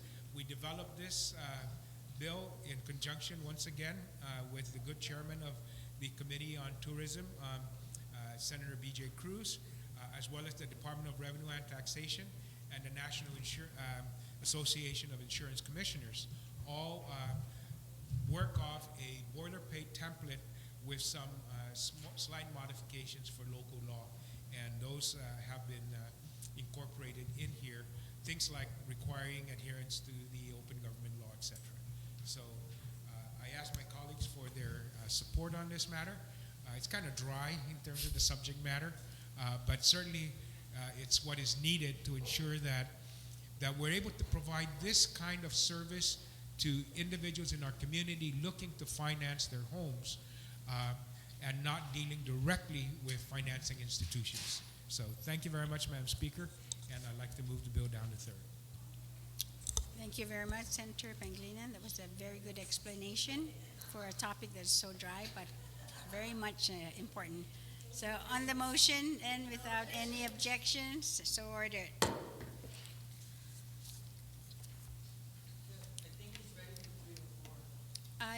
I got a call. They said in 10 minutes they're emailing the information. So I'm going to go ahead and recognize Senator Barnes on 358.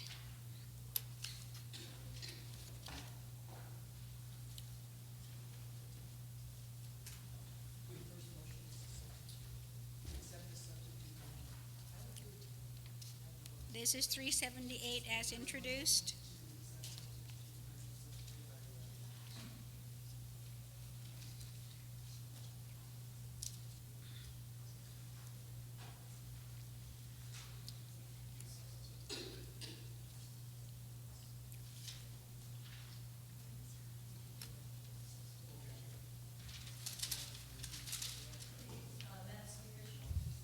Sidus Masi, Madam Speaker. Madam Speaker, I'd like to move Bill number 358 as substituted by the author to be accepted.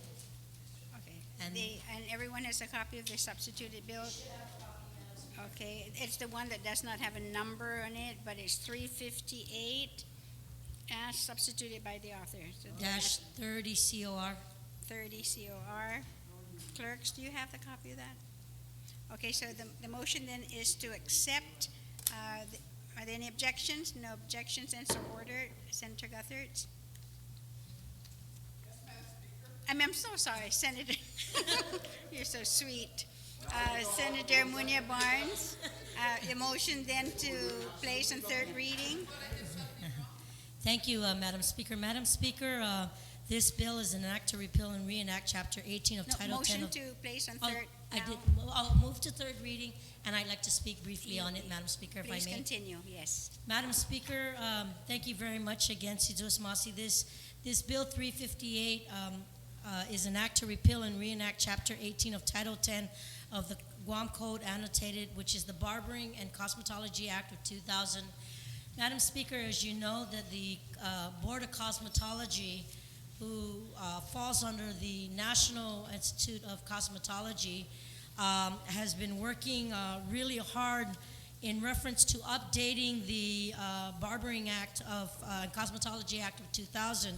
And because of their hard work, they've submitted this proposal to us, and it gives the update on the qualifications and terms, talks about the officers of the board, its examination process, the compensation process, the revolving fund practices and applications and reciprocity, and the eligibility of qualifications for a cosmetologist license.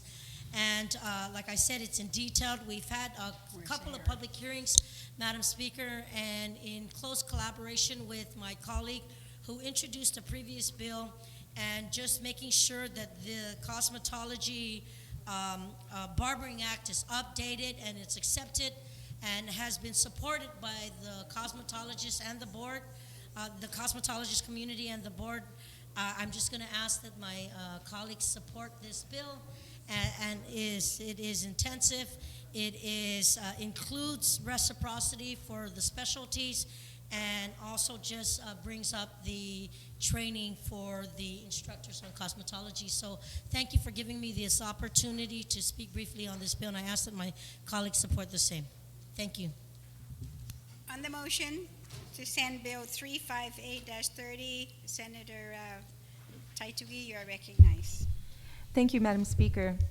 Madam Speaker, I know the importance of ensuring that these rules, regulations, and standards for this particular bill, and for the sake of the cosmetology group. But I do have one concern, Madam Speaker. You know, in being inconsistent with what we have done in the past to ensure that the jobs on our island are kept to our local people that are here. And if you recall, we had a bill that was passed with regarding the brokers and instilling their rules and regulations, which would require any individual coming forth to have at least 2 years, I believe it's 2 years or at least 1 year of working on the island before obtaining any kind of brokerage license. And this, Madam Speaker, I think was the intent of protecting our people's, of Guam's jobs here, and the workforce that are here are important. Now, cosmetology, we have many individuals here. We have a school right here that are now graduating individual students out here. I do have a big concern with regards to this, because this opens the door, the floodgates, for anybody coming over here and taking our jobs away from our local people. I'm a bit concerned, and maybe the author of the bill could address that concern and let me know that we're ensuring that those individuals that receive their, that are worked here all their lives, the local people, and I've been trying, Madam Speaker, to get a hold of Marcy, who's the president. She hasn't returned my calls. I've been trying all this morning to see how they feel about this. So. Senator, do you yield to the Yes, question? I will yield, and I really understand and respect the question as posed by the good senator from Chalampago. I want to let you know that in the existing law, the cosmetologist there is a provision for the eligibility for cosmetologists to have reciprocity who have training off island. This definitely is not going to take away from any of those who go to the school here. But as we are and continue to promote the fact that we're a part of the United States, when we have training or we go to school back in the States and we're U.S. certified and we're under the same NIC National Board of Cosmetology, that we should at least afford them the reciprocity to come. And it's not, we already have the reciprocity for cosmetologists. It's just a breakdown on those who are not cosmetologists, but in the specialty of nail technicians, electrolysists, and estheticians. The efforts there is because the Compensation Act of 2002 was something that we worked closely with Madam Speaker many years ago, as I was a former board member with the many years ago, and working closely with the colleagues of this August body to implement and get the Barbering Act of 2000 on. As we did that, we found out that there were further recommendations that were needed. And if you notice in the committee report, Madam Speaker, that it was the request of the chair and also of the cosmetologist community, it was their desire to have this version included and not just work with reciprocity. So yes, and it does not take away from any of the jobs that are here. We do have a school of cosmetology. As a matter of fact, we have two. We have the Guam Community College, and we have Mary AC. And out of that, we continue to have students come out of there in the full spectrum of cosmetologist.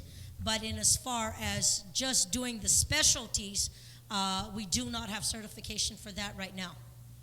But we do have those who are living on Guam, who've gone to school back, who've come home to relocate home to try and get licensed. And because they're not full cosmetologists and only specialties within their arena, that they can't get the reciprocity. They would have to go through the whole thing all over again, go through school all over again, and get recertified. I hope that answers your question. Senator? This was bipartisan support with the previous legislation on Bill 161, Madam Speaker, that you yourself, the good Senator, Oversight Chair, Senator Frank Uggan, and the good Senator Eddie Calvo introduced last year in June. There was a public hearing in July, and apparently there was no representation from the cosmetology community.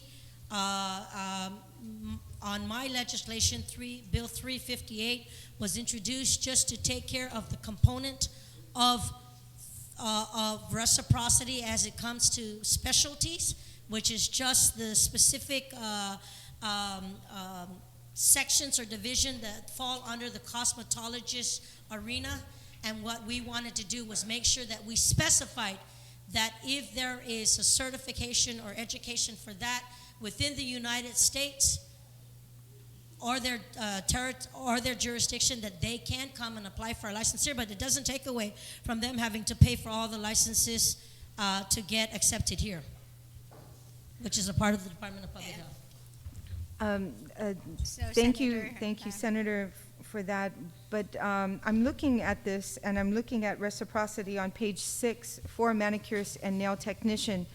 That being the only, as I look at the other areas, G and H, electrologist, cosmetologist, there is no section in there saying reciprocity under those areas.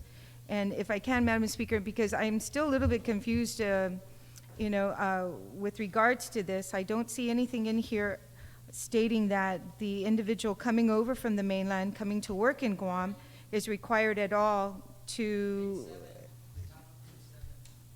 Okay. So if you can give me a minute, Madam Speaker, I'd like to speak to the author in regards to my concerns of this. We're going to take a brief recess. Okay.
Still working on an amendment, the language on an amendment, and rather than continue to recess, we're going to continue to move forward.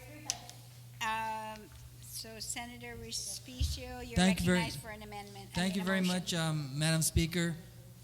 Madam Speaker, I just appreciate the amount of collegiality and accommodations and flexibility that you've presented and you've afforded this body. We're very grateful. And so having said that, I move that we suspend discussion on the bill that we're currently on. And then notwithstanding the House rules, I move that we place Resolution 356-30 on the top of the second reading file. On that motion, without any objections, so ordered. Thank you very much, Madam Speaker.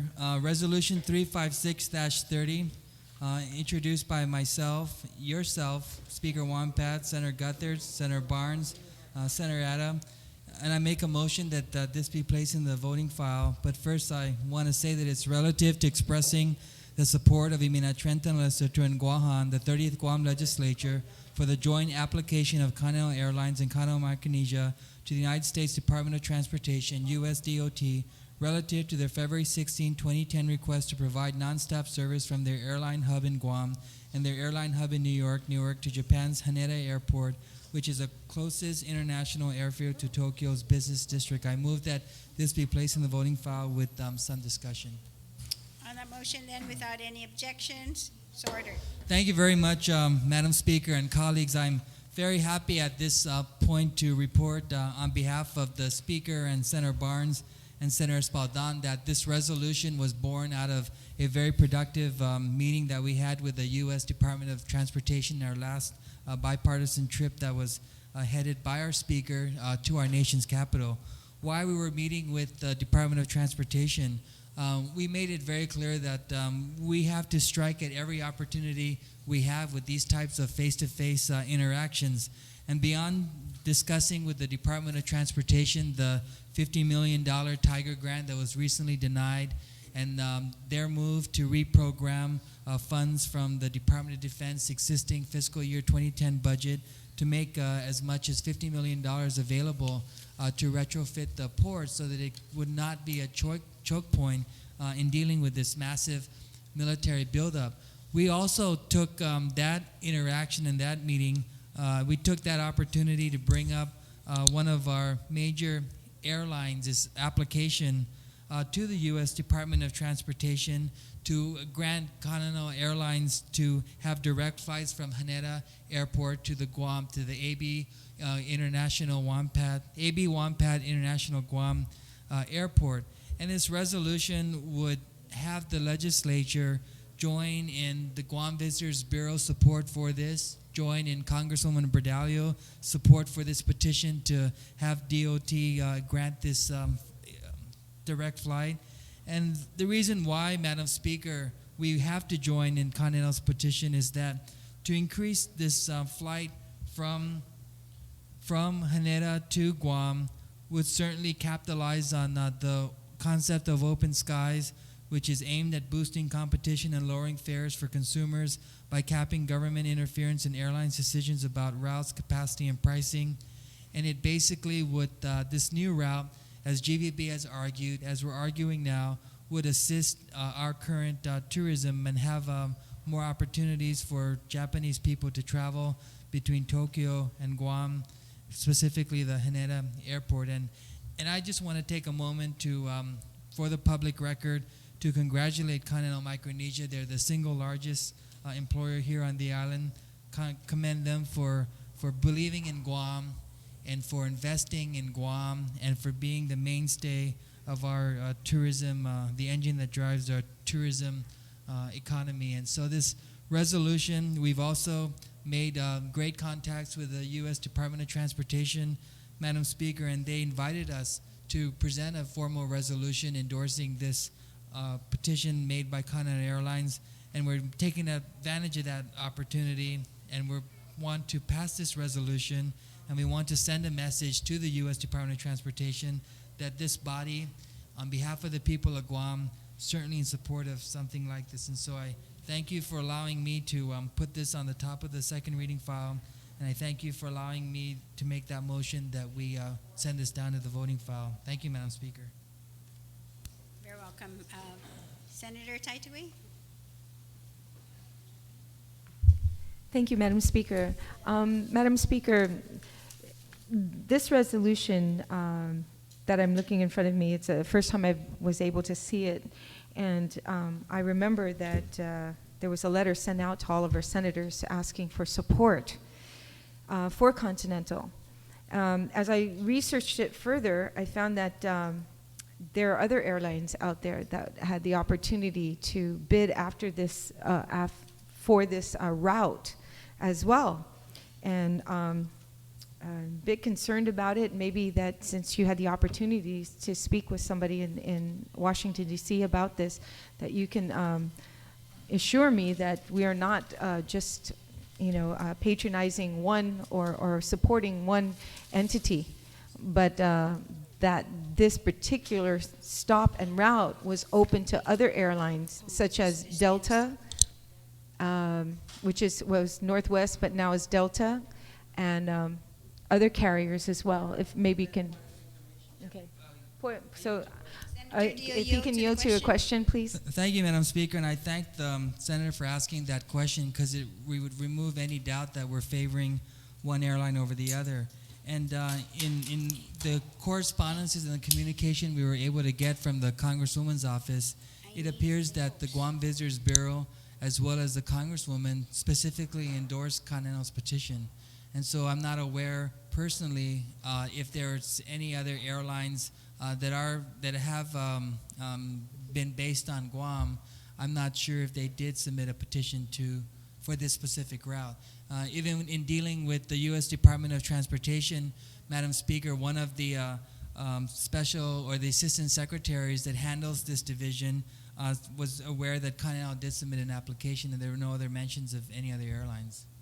And so what is happening now is that these routes are very competitive, but there could be applications from other airline carriers that may not necessarily have anything to do with Guam.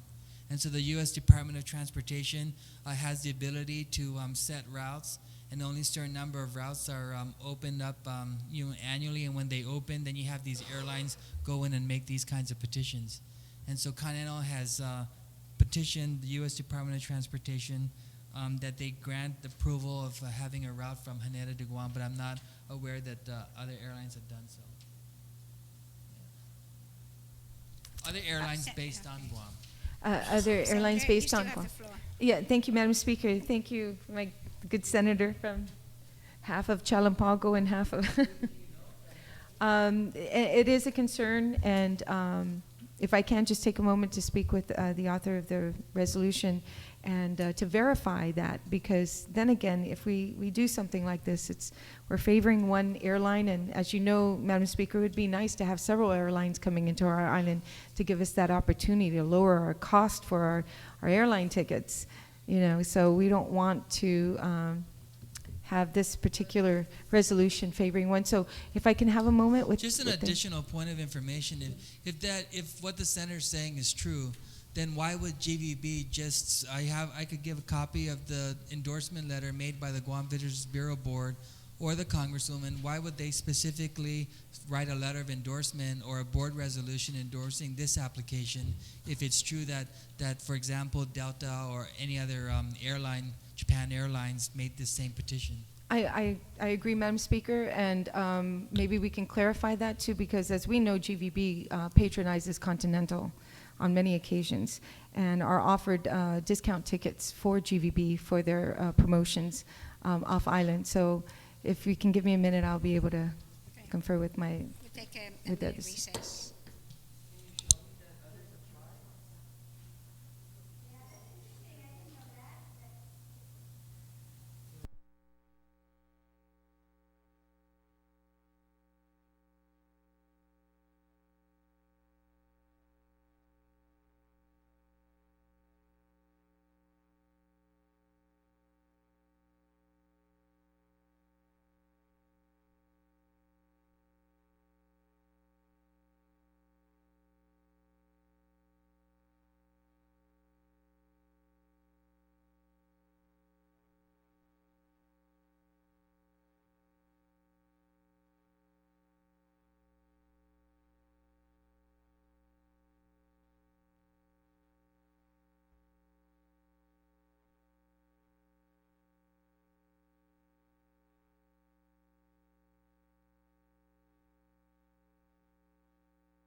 Thank you very much, Madam Speaker. Madam Speaker, I continue to thank our colleague for asking these kinds of questions because it gives me an opportunity to show that we're not favoring one company over the other, and we really are consistent about that. I have news from Aerospace News. It's from, we got this off the internet, and it's apparent that there are other airlines that are competing for this route. But Continental is the only airline that wants to get this route to serve Haneda from Newark, and Guam. So while you have Delta, from this news story, and I could provide a copy, it shows that this petition is really competitive. It says that in a Delta, American, United, Continental, Hawaiian Tuesday applied to the U.S. Department of Transportation for slots at Tokyo's Haneda Airport, the closest airport to downtown Tokyo, with Delta's proposal including nonstop service from Seattle. U.S. carriers now flying to the more distant Narita Airport. The Japan-U.S. Open Skies Accord, reached last December, will open 4 slots at Haneda, which has been closed to U.S. carriers since 1978. In addition to Seattle, Delta's Haneda routes would serve Detroit, Los Angeles, and Honolulu.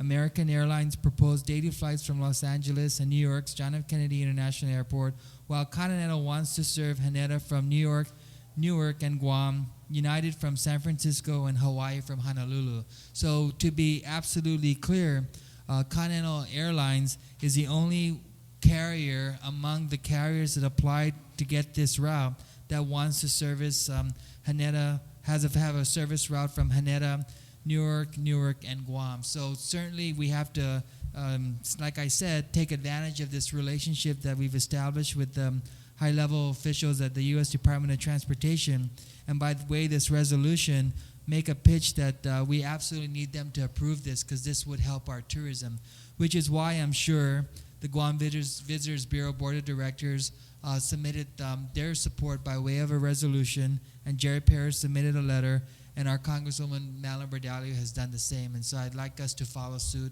and support their petition as well. Are you satisfied? Senator Taitigui, you still have the floor.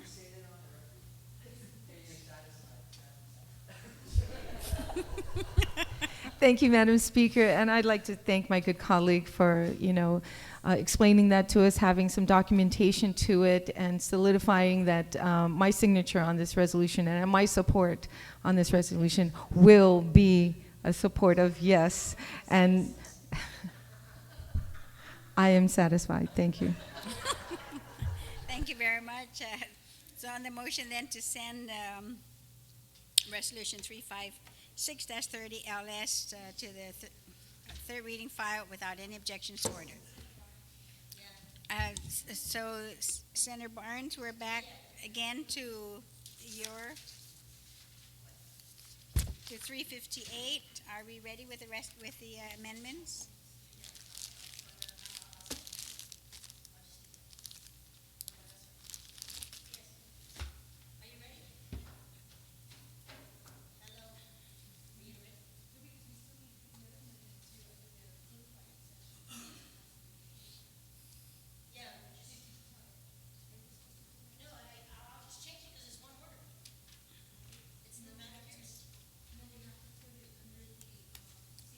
We're not ready yet. We are in recess again.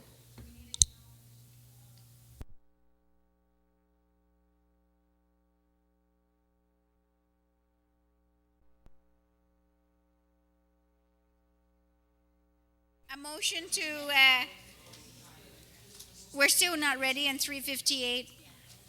Senator Respicio, a motion to dispense with the discussion for now until again. So move, Madam Speaker. Say on that motion then without any objections to order. Senator Ada, you are recognized on Bill 360. Yes, Madam Speaker, I move that Bill 360-30 be moved down to the voting file. And would you like to briefly speak on it? Describe what it is? No, he's just without. It's a bill that basically would provide an exemption of vehicle registrations and license plate fees for veterans who are rated at 100% disability or individual unemployability as determined by the U.S. Veterans Administration. And Bill 360 really is a correction of Bill 298, which we discussed at the previous session and which was signed into law by the governor. But unfortunately, I did not catch it soon enough, and 298 missed the mark, but it was always intended that the benefit was for the exemption of the vehicle registration and license plate fees. Very good. So Thank I you. would move that we put Bill 360 down into the voting file. On the motion then to place 360 in the third reading file without any objection, so ordered. Thank you very much, Senator Etta.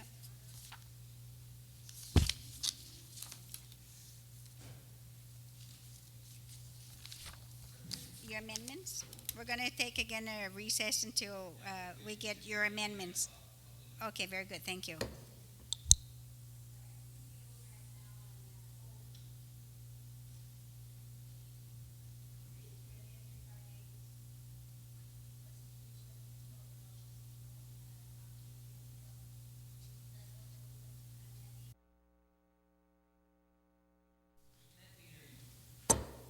The legislature is back in session. We're continuing the discussion from this afternoon on Bill 320.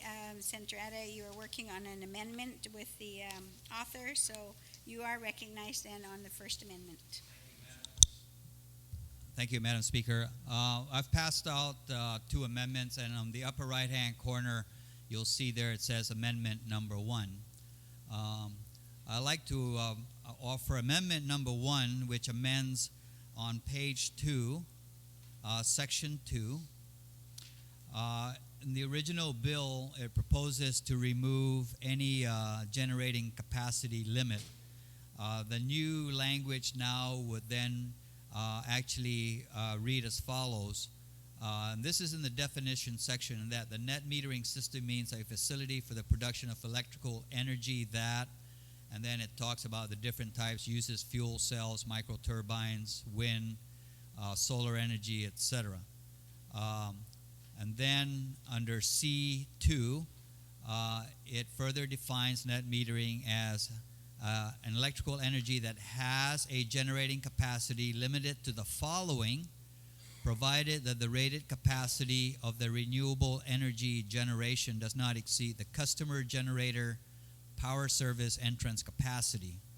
1, it shall not exceed 25 kW for GPA residential class customers and shall not exceed 100 kW for GPA non-residential class customers.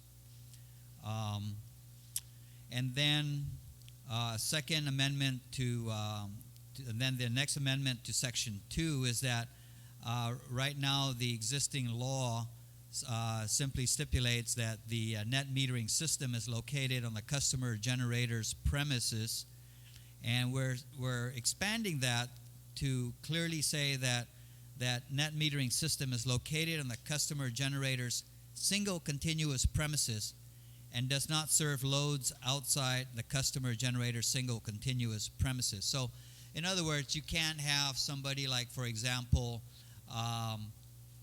the Menengan Hills, Leo Palace, who may have the space to actually put up a larger renewable energy power source than what it really needs, and then to say that, well, the excess capacity that he's generating should be credited to other premises that is owned, such as the Hyatt, the Hilton, or other places somewhere located elsewhere. So in essence, what it says here is that whatever power, renewable energy power you generate up there at Menengan is for that facility up there in Menengan. And that is the first amendment, Madam Speaker, to Bill 320. It just places some caps and some other parameters. On the amendment, are there any objections? No objections, so ordered. Thank you, Madam Speaker. The next amendment is on Section 3, which actually starts there at the bottom of page 2 of Bill 320. And the change, the discussion actually begins on page 3. And the change simply is that it shall read, the Guam Power Authority shall undertake all interconnection requirements or outsourcing agreements, including automatic generation control, subject to GPA's interconnection policy, so as to provide for the maximum feasible ability to add renewable resources. Each customer generator based installation shall be credited to GPA's Power Authority portfolio pursuant to Section 8311, Chapter 8, 12 GCA. And then we delete the language, the Public Utilities Commission is directed to deem such renewable energy resources prudent, et cetera, et cetera. What this amendment does is it basically is saying, GPA, after you've done your system impact study, so let's say I'm a customer that I want to put up a 100 kilowatt renewable energy generator. So GPA, according to their rules and regulations right now, will require that an impact study be conducted, so that when I put up my new generator and I, at some point in time I may need to get back on the GPA grid, we know what their impact is going to be. And if the customer says, okay, whatever upgrades are going to be needed, I'll pay for it. So once that agreement has been made and the studies show that it's feasible, then GPA will go out there and do whatever works necessary to bring that customer, make that renewable energy generating facility feasible. But then on top of that, all these little energy, these little generating units really should be applied towards the requirement of law that GPA must meet certain levels of renewable energy in its portfolio. The last part here about the Public Utility Commission is directed to deem such renewable resources prudent cost for the purposes. We're deleting that because really the customer that is putting up the facility is going to be bearing the cost of the study and really the reasonable cost for the upgrades that will be necessary in order to be able to make that generation facility feasible. So that is amendment number 2, Madam Speaker, and this, of course, these 2 amendments that have been proffered were with a discussion with the author of the bill, and this is actually where we have arrived at. So that, Madam Speaker, is amendment number 2. On the amendment, are there any objections? No objections, and so ordered. Thank you very much, Senator Ada. Is there anybody who would like to speak then on the main motion? If not, I'd like to ask the author then if you would like to close on Bill 320, Senator Pangilinan. Thank you very much, Madam Speaker. Madam Speaker, as you can see, this policy continues to evolve as we get more interest and hard data associated with the implementation of the net metering program. I originally came up with this net metering law and amendments to it to kind of force GPA's hands into implementing the program so that we begin the process of finding opportunities to have individuals who are concerned about the environment, who are concerned about the continual rise in the cost of electricity, and who have the ability to access financing or even federal grants for that purpose, to put in place renewable energy generation systems rather than waiting to get the silver bullet 140 megawatt wind farm or solar farm or OTEC plant to come in here and save us all from increasing costs associated with electricity exclusively generated by fossil fuel. And so, we've had to continually amend the law. We are now at a crucial point and critical point in terms of we've actually had systems put in place. They're working. GPA has cooperated with these individuals to put into place these programs and these systems, and we need to continue to work and refine them and expand the program as we see the demand and the feasibility of implementing these projects and these systems, of putting them into actual play, into actual production, so that we can all do our share in, one, mitigating the environmental cost of depleting the ozone through the continual generation of carbon emissions through these fossil fuel power plants. It's a small thing, but you know, the world is made up of, I don't know how many billion people now, 5 billion, 6 billion people. And if every single person on this planet does one single thing, you know, we have 4 billion of these people are doing their share in that. You know, they're all walking to work every day not because they are environmentally conscious, but they're poor. They can't afford a car. They can't afford gasoline, or they take mass transit. But for those of us that want the comforts of consumption, the life of consumption of our natural resources, we have to contribute. We have to give back.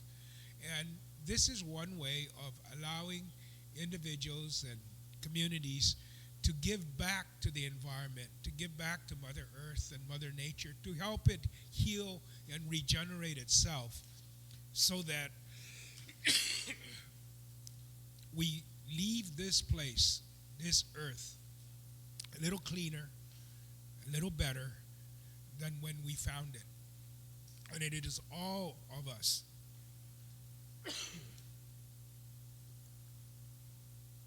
our duty and our responsibility and our ethical obligation to this earth and to our children and the generation that will follow them to do our share. And this is a small step. This is a small program, but you keep adding small programs, you know, to the bigger picture, and we will make a difference in the destruction that is wreaked upon the environment, the ozone layer, from the life of consumption and the comforts that we get from that life of consumption. And this is one way of stemming that tide, stemming the destruction that occurs into our environment by putting these kind of systems and these programs in place.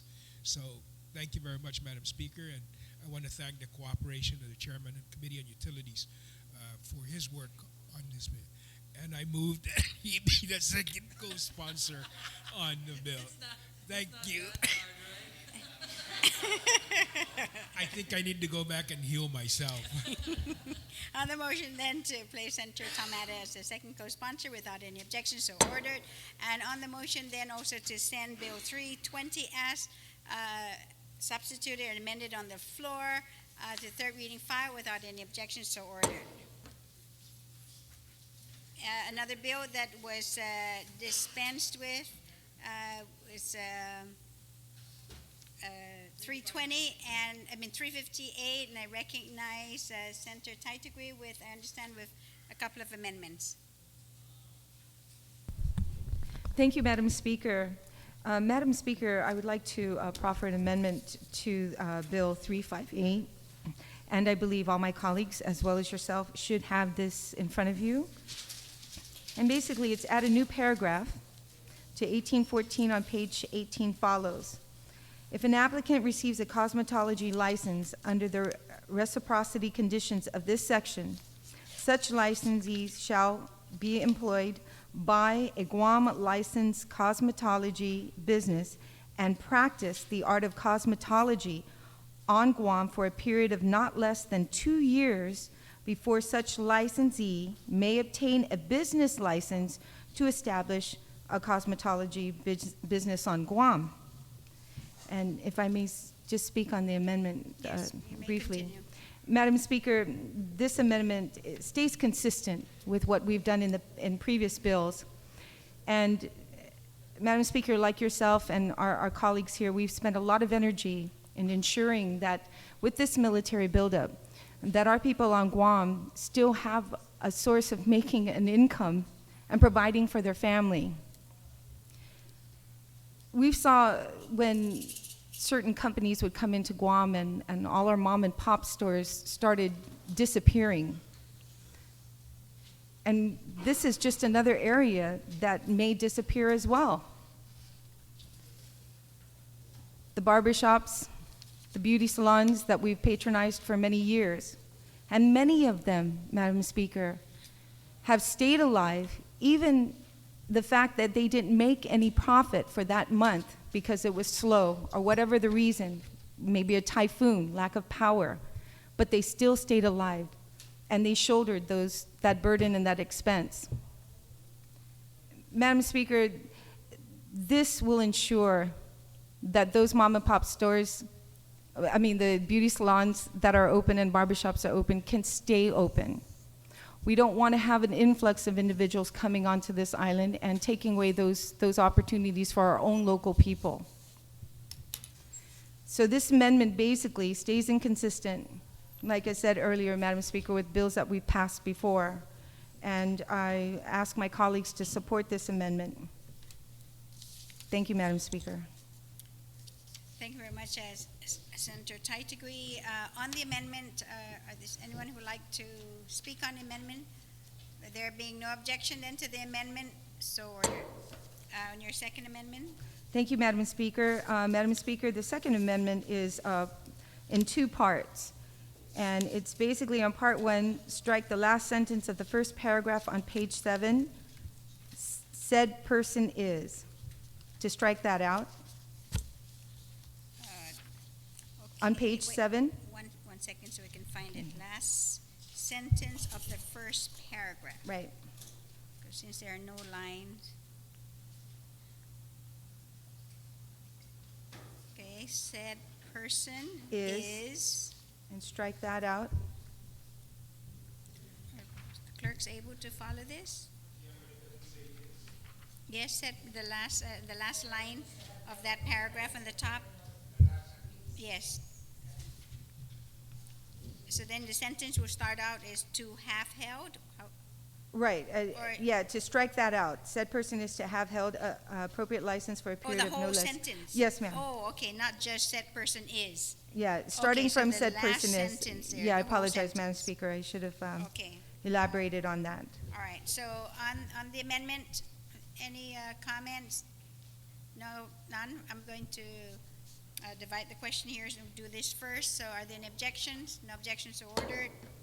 On your second amendment? Part 2, Madam Speaker, of this amendment is on page 17, first paragraph of 18114.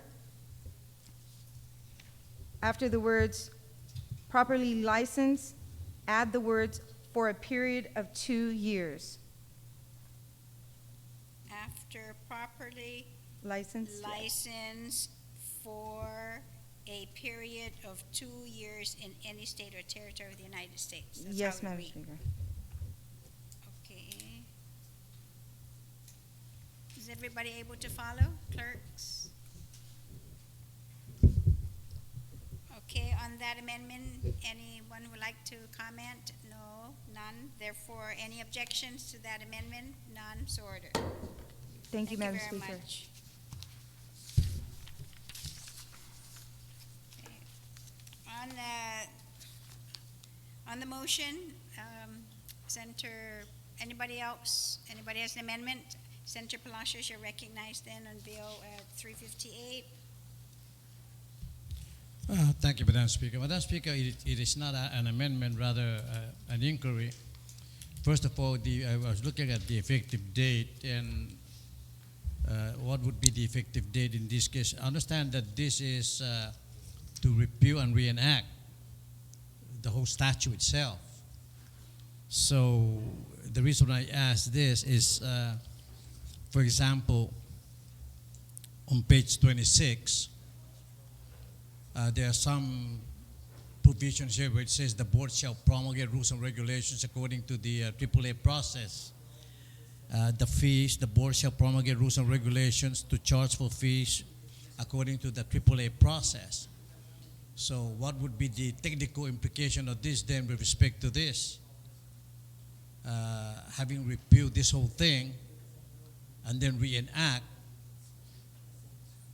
these fees have been established, rules and regulations have been established. So I just ask, the effective date, first of all, I don't know, it says here the effective date is January 11, 2001, but this is in parentheses. I don't understand the meaning of this. And so that's I like to bring that out for clarification by anyone who can clarify that. Senator, do you yield? No, on the last page, the effective date, of course, is at the last page. Page. The last page, 43, the end page. Page 43. Yeah, see. All provisions of this act shall become effective upon enactment of this act, but then we have a 1/1/2001. So those are, like I said, technical things but I support this, of course, this bill, but I just want to make sure that these are clarified. And because we repeal and reenact, yes. Would it be necessary again this time to again go through the process of the AAA for the adoption of rules and regulations and for the fees? Yeah.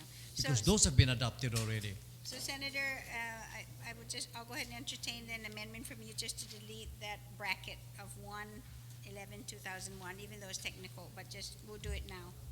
Okay, so if that is sufficient, then I move that Yes. that of course that the bracket on page 43 under the effective date, which says 1/11/2001, that the bracket be removed so that. On that amendment, then, no objections to order. Thank you very much, Senator Palacios. You still have the floor. We have to make a better amendment, a better adjustment, because it says here all provisions of this act shall become effective upon enactment of this act, period. We don't just insert. I guess we put comma and then,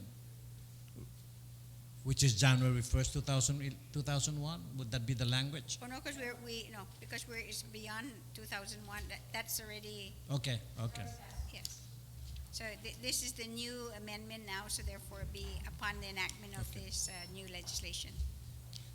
And the other question, and maybe the legal counsel just can clarify this, on page 26, for example, this page talks about the board shall establish fee schedule according to the AAA process, which is section 18.124.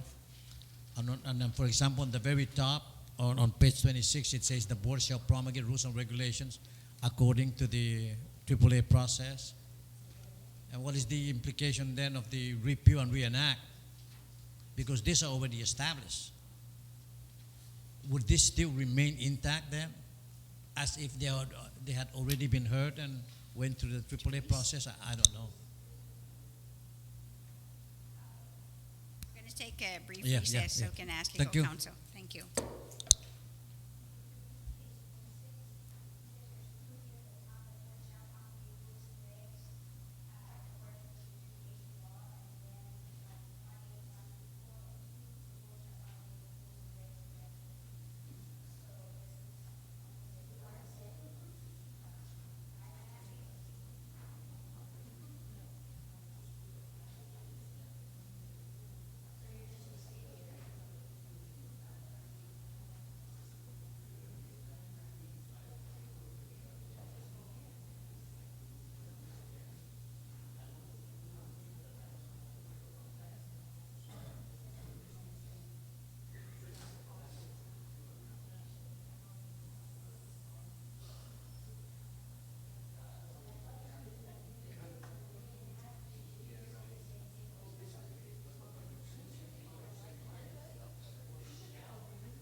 So, you still have the floor to be able to present your amendment. Thank you, Madam Speaker. Madam Speaker, I rise in support of Bill 358, as substituted, of course, and I'd like to offer an amendment to add a new section to the bill. I do not know at what page, perhaps before the effective date or after the effective date, but the new section will read like this, Madam Speaker. Any rules and regulation or fee schedule of the Barbering and Cosmetology Board in effect prior to the repeal and reenactment of 10 GCA Section 18123 and 18124 by this act shall remain in effect until amended, repealed, or reenacted pursuant to the reenactment, or rather pursuant to the reenacted 10 GCA Section 18123 and 18124. In simple terms, Madam Speaker, is I believe that because the title of the bill says that it to repeal and reenact that part of the statute, and it has a provision that it says here that the board on page 26, I think it says that the board shall adopt rules and regulations. Now these rules and regulations have already been adopted, and the intent here is really not to delete that or omit that from the reenactment. So by adding this, it will make it clear that whatever rules and regulations that have been adopted already since 2001, which was the date when this was first enacted, and whatever fee schedule have been established will remain in effect, notwithstanding that it's the title that to repeal that and then reenact. So this is just to preserve what's already been done with respect to the fees and the rules and regulations. Thank you very much, Senator Palacios. Then on the Palacios amendment, are there any objections? Objections to order? Thank you, very Madam much. Speaker. On the main motion, is there anyone else who would like to speak on the main motion? There being none, I'm going to call on the author then to provide some closing remarks or any amendments, if whatever the author would like. Senator Munya Barnes, you're recognized. Sidus Masi, Madam Speaker. Madam Speaker, I'd like to thank my colleagues for sharing and participating in support of strengthening and amending portions of the bill to make it stronger, and I really appreciate their efforts to making this a better bill. I do have a couple of amendments I'd like to proffer before we move it down to third reading, and if you can just work with me on page 17.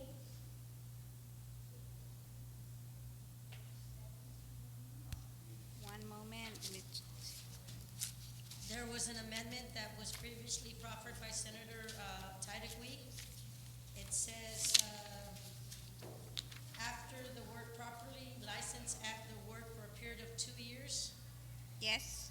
Can I add to that sentence for a period of at least 2 years? So they add the words At least. after the word off.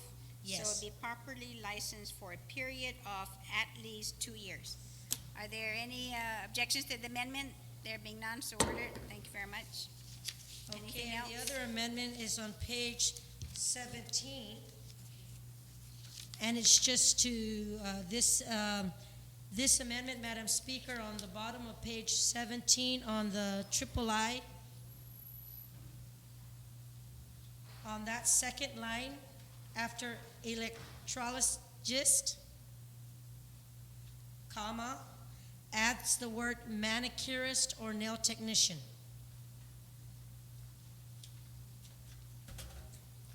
Okay, so on page 17, the second to the last lines, after electrologist, add the word manicurist or, then you should read manicurist or nail technician instructor. Comma, nail technician instructor. Oh, so you have a comma, I thought you said or. Yeah, it says manicurist or nail technician, comma, nail technician instructor, comma, or the equivalent in that jurisdiction. Okay, wait then. So it's manicurist or nail technician, comma. technician Nail instructor. technician instructor.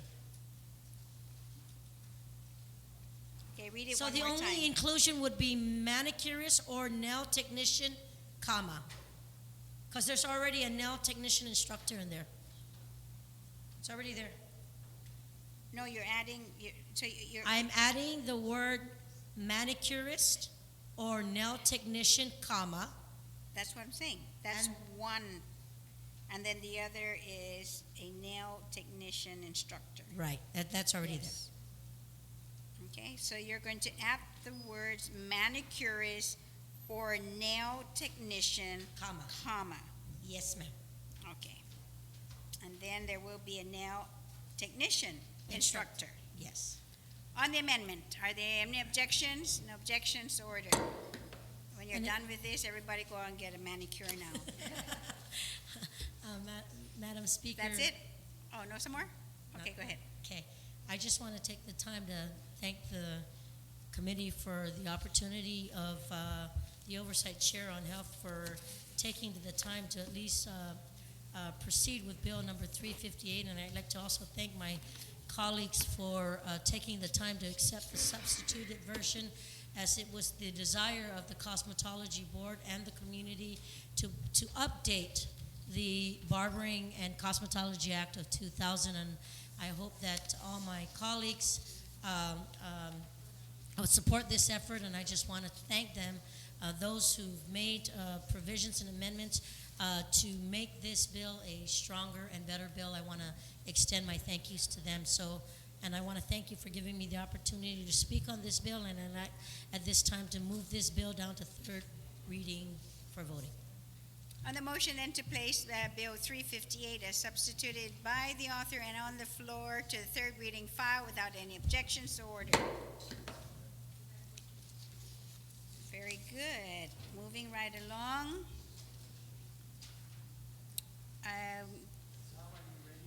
Recognize Senator Pangilinan on Bill 370. That's already down. We're now in 370. Senator Pangilinan, you're recognized in Bill 370.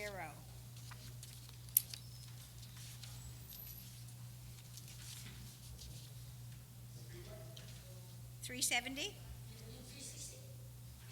Already done.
No, as introduced.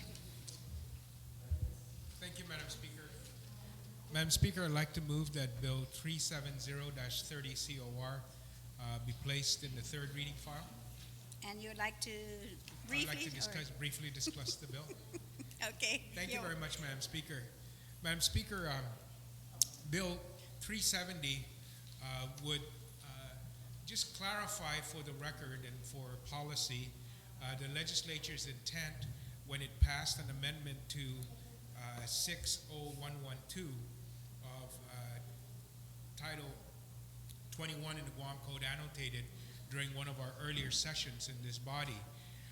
And that was a requirement that if the property was to be leased any property owned by the government of Guam to be leased or transferred to the federal government or any agent of the federal government of land owned in the name of the government of Guam, that it would require legislative approval.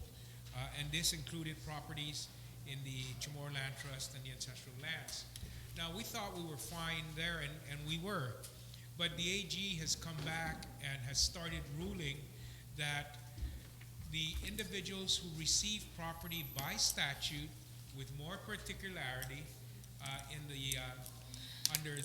with particularity under the statutes earlier, who have not paid off their property and are now paying it off, that they are not allowing them to transfer or to execute the deeds. They're refusing to sign off on the deeds to these properties once these individuals have paid off their property because of the statute that was done. Now, our contention is, even prior to the statute, the language that required these properties to be, that required the transfer of the property was allowed.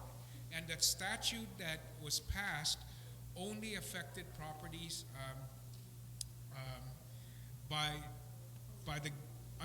or accepted properties under the Land for the Landless and the residential leases of the Chamorro Land Trust. So there are individuals out there that are that have paid off their property and waiting for this government to sign off on those deeds.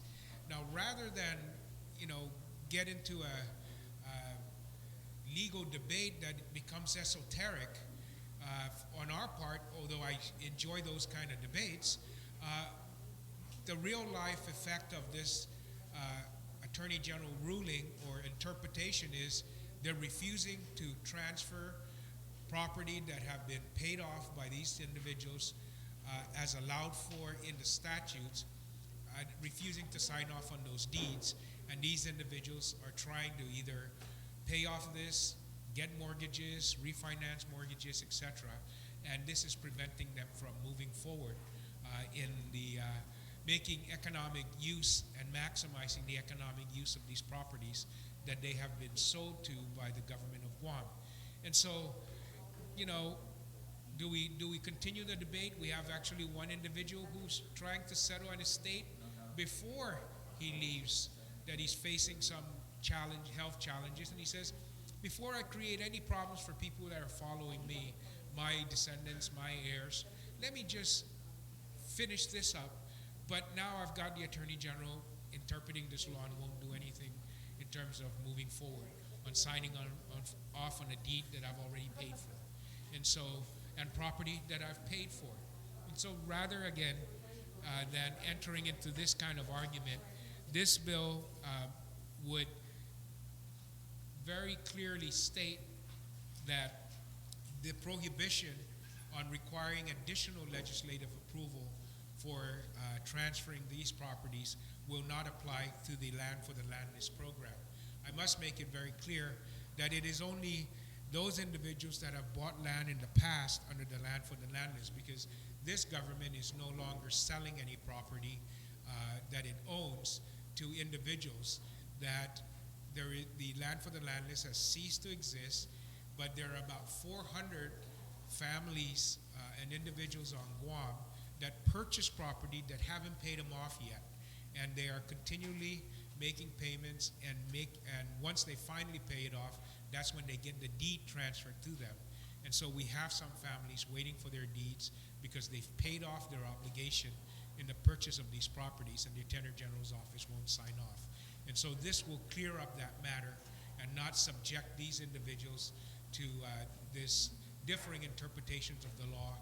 And from what we understand and what we've ascertained in the public hearing, this is the language that is recommended to be included to ensure that it moves forward. So that is the intent of 370, and I ask my colleagues for their support. And that, of course, I would like to request that Speaker Judy Wampat be added as the third co-sponsor. On that motion, if there are no objections, motion carries. Anybody else wishing to speak on bill number 370? If not, we're going to go ahead and move 370 to the voting file. No objection, motion carries. 371 is the next item up for the agenda. Speaker Pangilinan, you're recognized. Thank you very much, Madam Speaker. Madam Speaker, I'd like to move that Bill 371-30 be placed in the third reading file. And I'd like to speak on the bill. Yes, you may continue. Thank you very much, Madam Speaker. Madam Speaker, Bill 371, I must admit and apologize to Senator Ada, is a bill that is almost housekeeping in nature. When Senator Ada had introduced a bill earlier that would have allowed a reprogramming of the Guam Highway Fund, which was appropriated for the Veterans Cemetery that was unexpended in fiscal year 2009 and reverted back to the Highway Fund, Senator Ada introduced a bill to allow the Guam Veterans Office to access that money for improvements to the cemetery by reprogramming the highway funds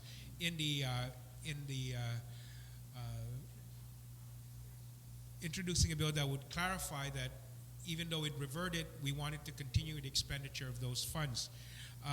When Senator Ada introduced the bill, we included that bill in Bill number 317, which was a supplemental act, but when we included it in the bill, we actually dropped the reprogramming from where the funds were being reprogrammed.